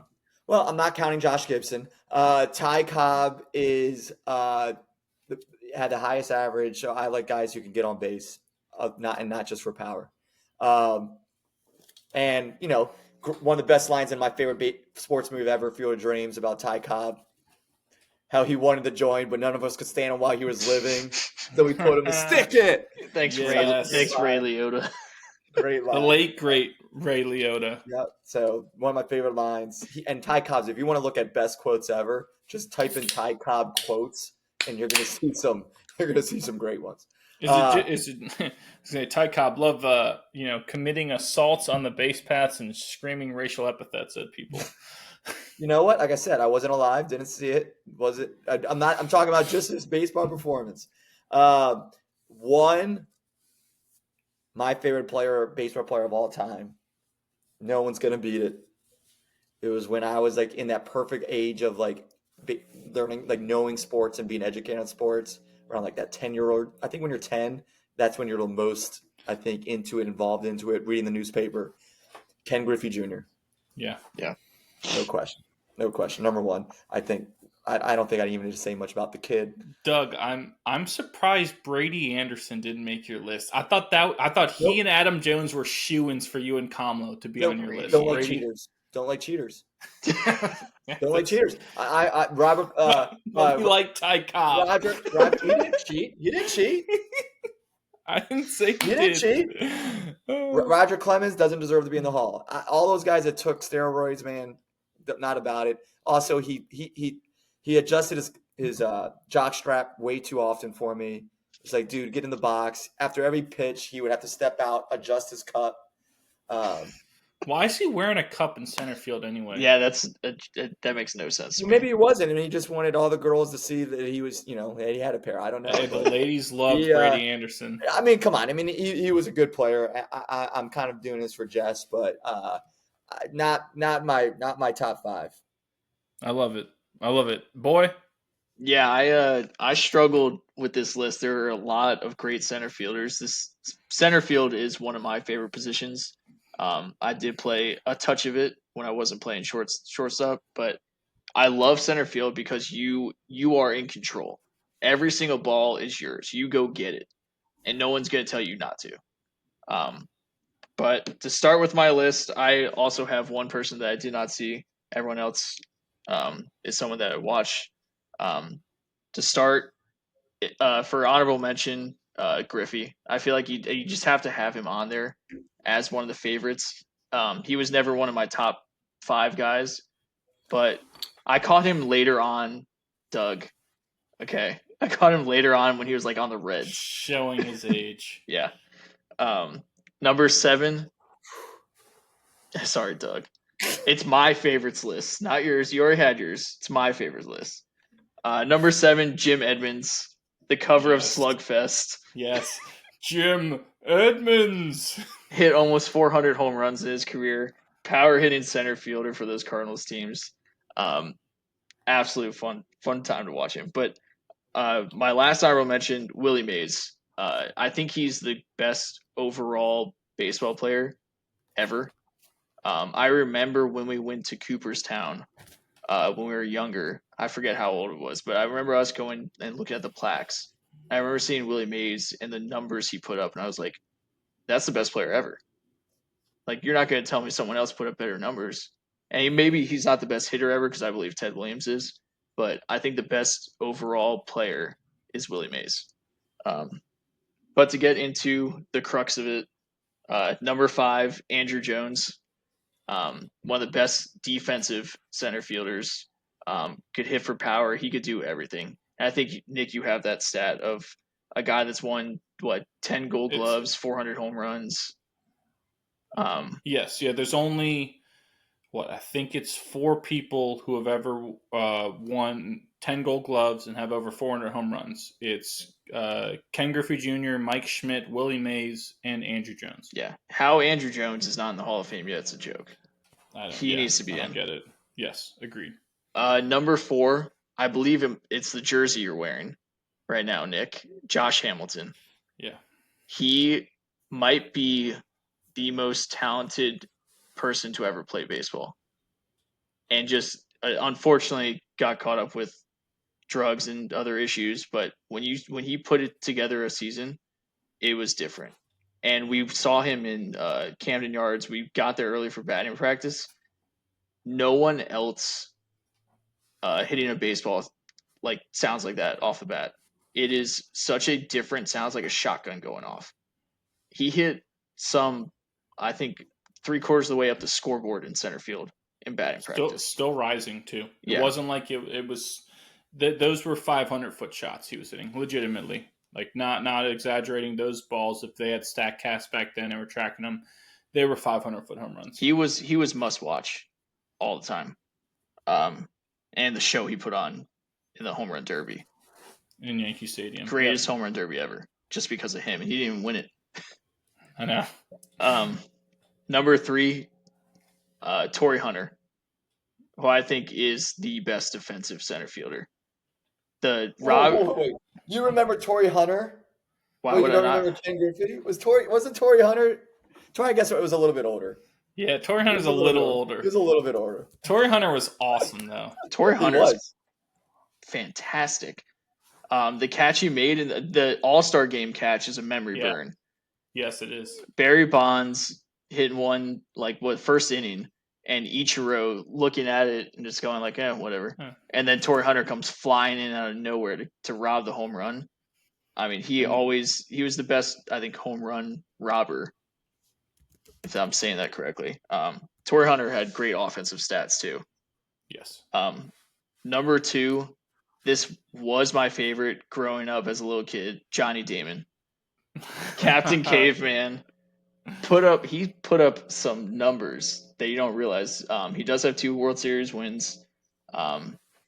Did break my heart going from the Red Sox to the Yankees. I feel like that kind of dropped him down to 2 on this list, cutting the hair and shaving the beard. But Captain Caveman was awesome.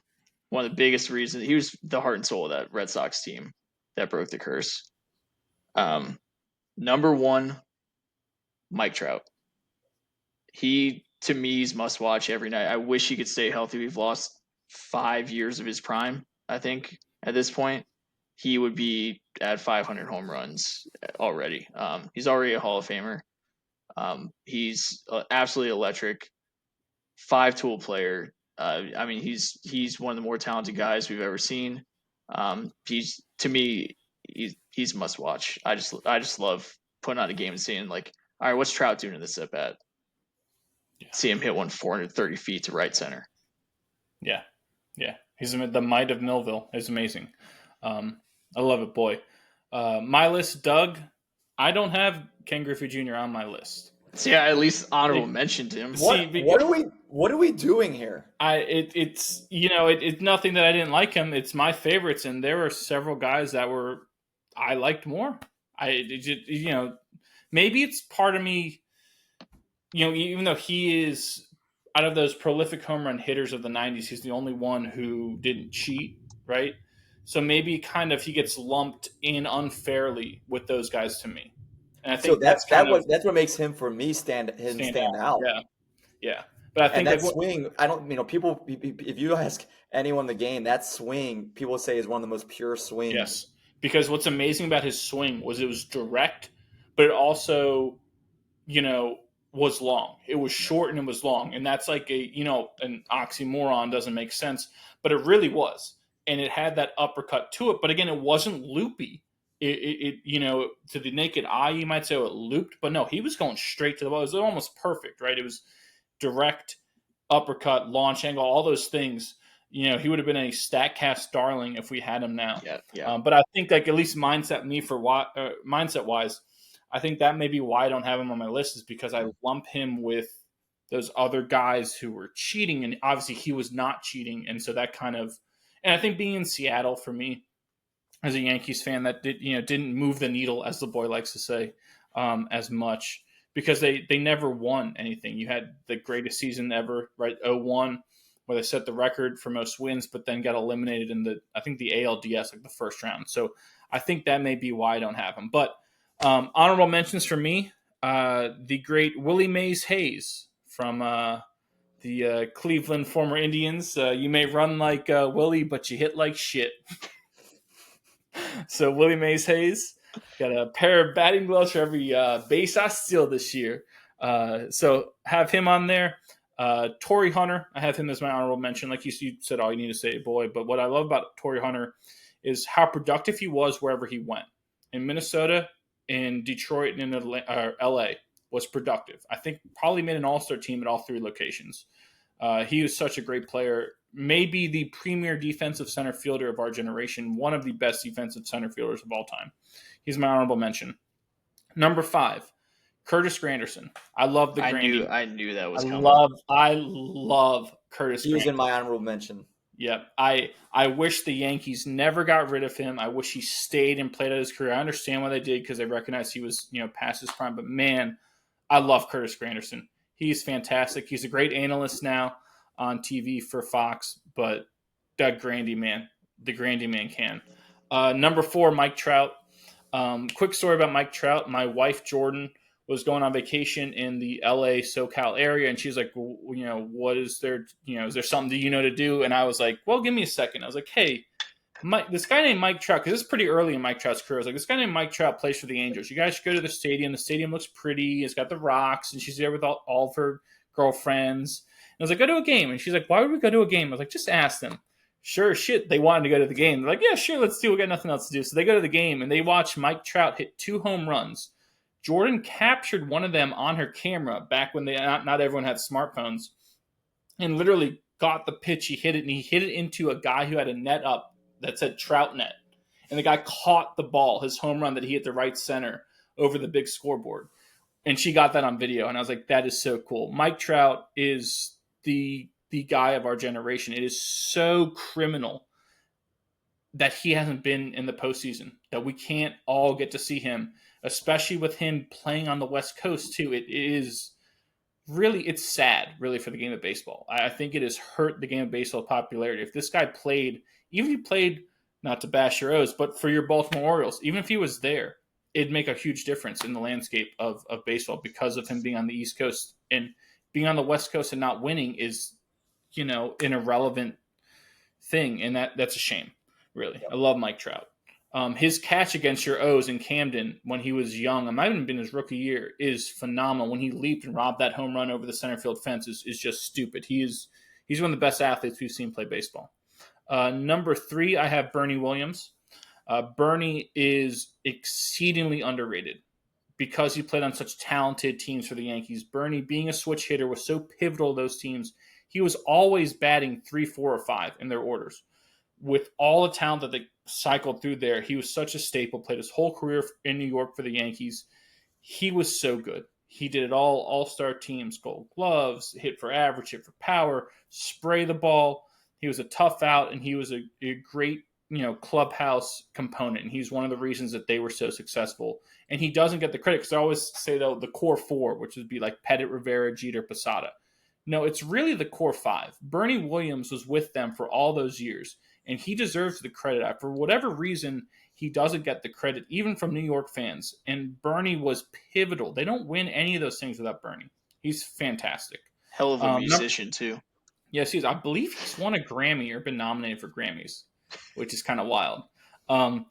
Number 2, Jim Edmonds. I love Jim Edmonds. Jim Edmonds just had, like we talked about Griffey's swing. Jim Edmonds' swing was like the Griffey swing, but it wasn't perfect, and that's kind of why I liked it. It was just violent. It was an perfect imperfectness, right? He had such an uppercut, and what was so cool about his swing is he could get to the high fastball with that uppercut, which is you're not supposed to be able to do that. I love Jim Edmonds. He just drop the bat too, like the swing, and he kind of flail back, and his over-the-shoulder catches that he had in center field for the Angels and the Cards. Jim Edmonds, love Jim Edmonds. Like, man, in the show, when I had a chance to earn a Jim Edmonds card and play with him, I was like, he's playing every game for me. Done. I freaking love Jim Edmonds. And number one, boy, you brought it up. This is the jersey I'm wearing. That's why I'm wearing it. It's my Josh Hamilton jersey. Man, was he so good.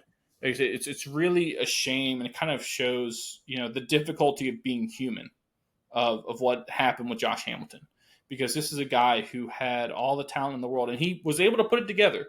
He had a 5-year stretch where he was arguably the best player in the world. He was so good, winning an MVP, batting titles, and just kind of, everyone's got demons. Life is hard for everyone, and in a lot of ways, those demons is what derailed Josh Hamilton's career from being an all-time great. But for that little stretch, he was so good. He was must-watch TV. You brought up the home run derby. You brought up the home run the batting practice session we saw in Camden. That's memory burn. That one homer he hit halfway up the scoreboard that was still going in center field is so ridiculous. Like you said, the sound off his bat, different. Even on TV it was different. In person it was nuts. And what was so telling too when we were watching that batting practice session was his teammates reacted like this is normal. We're all sitting there gawking. Like literally everyone in the right field stands in Camden is just like jaws agape, just what are we watching here? And everyone else on the field fielding the balls for them for the Rangers is just like, whatever, this is normal. This ain't normal. When he hit the ball, it was not normal. Yeah. And he sprayed the ball around. You could, even if he played in the years of the shifting, you couldn't shift him. He's going to hit the ball all over the place. Righty, lefty could match up with them. He was so good. Even and what was cool, too, about him is it was like pure. It was raw. Because his swing wasn't perfectly technical, right? He had a hitch in his swing. You don't teach a hitch, right? A lot of people with a hitch don't make it. But he had a hitch in his swing, could get to the ball so quick with so much power. And it wasn't like he was, 6'8", he was 6'7", like Judge, right? 6'4" still pretty big, but it's not 6'7", he was a big dude, 6'8". 6'4", 240. He was, but he's not Richie Sexton out there. No, right? no. He's not Judge, he's not Stanton. And he's putting balls out there with them. I would love to have seen him have a longer prime and a longer stay. But, man, Josh Hamilton was my favorite center fielder. Yeah, he hit my 360 in a year. 360. Yeah. Stupid. And like a lot of people talk about how like Shohei, when he hits, it's different coming off his bat. And, like very few people until I hear it in person, Josh Hamilton is the most different sounding. Well, I do think we need to go find a way to see Shohei because even on TV, when Shohei hits it, it's different. Yeah. So until I hear it in person, in person was different because we had heard that about Josh Hamilton. We said let's go see him, and it was mesmerizing. I don't know if I've ever felt that way watching any professional athlete. It was crazy. I'm so lucky that we got to see that. I think here's a reference you didn't see coming. Believe during that batting practice session, I caught a Milton Bradley ball that he hit out. We had Rory Sabatini last week. There's your reference, Milton Bradley. I love it. I'll hang up and listen. Any final thoughts before we wrap things up here? and spare the good people who have stuck around. No, I'm good. I'm gonna keep my mouth shut.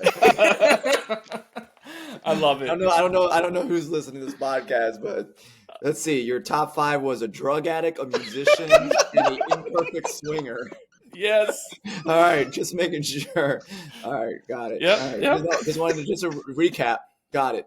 By the way, I gotta say, Ty Cobb. Reason also too is my top 5. My dad. Got to give a shout out to Mr. Howard out here as a Detroit Tigers. I needed Detroit Tigers in my top 5. Yes, and he told me stories about Ty Cobb growing up. So had to give him a special shout out and put him in there. Another Tiger on my I guess honorable mention. Austin Jackson. Thought he was a fun player to watch too. He was good. Oh, and we're just going to finish this with a Ty Cobb quote. How about this one? Baseball is a red-blooded sport for red-blooded men. It's no pink tea, and mollycoddles had better stay out. It's a struggle for supremacy, a survival of the fittest. Let's go. Yes. Let's go. Oh, my And goodness. with that, it's a wrap. I love it. Well, that's going to do it here for us at What Caught My Eye. A big thanks to our esteemed guest and colleague, the great Doug Howard of Evolution Basketball. Thank you, Doug, for coming out. I love it. It's always fun having you here. Thanks, guys. Big thanks to our sponsors, Main & Co., Bobo's Fine Chicken, and One Legacy Title and Escrow. Again, sorry Komlo wasn't here for you gazers out there. I'm sure he's the one you missed the most.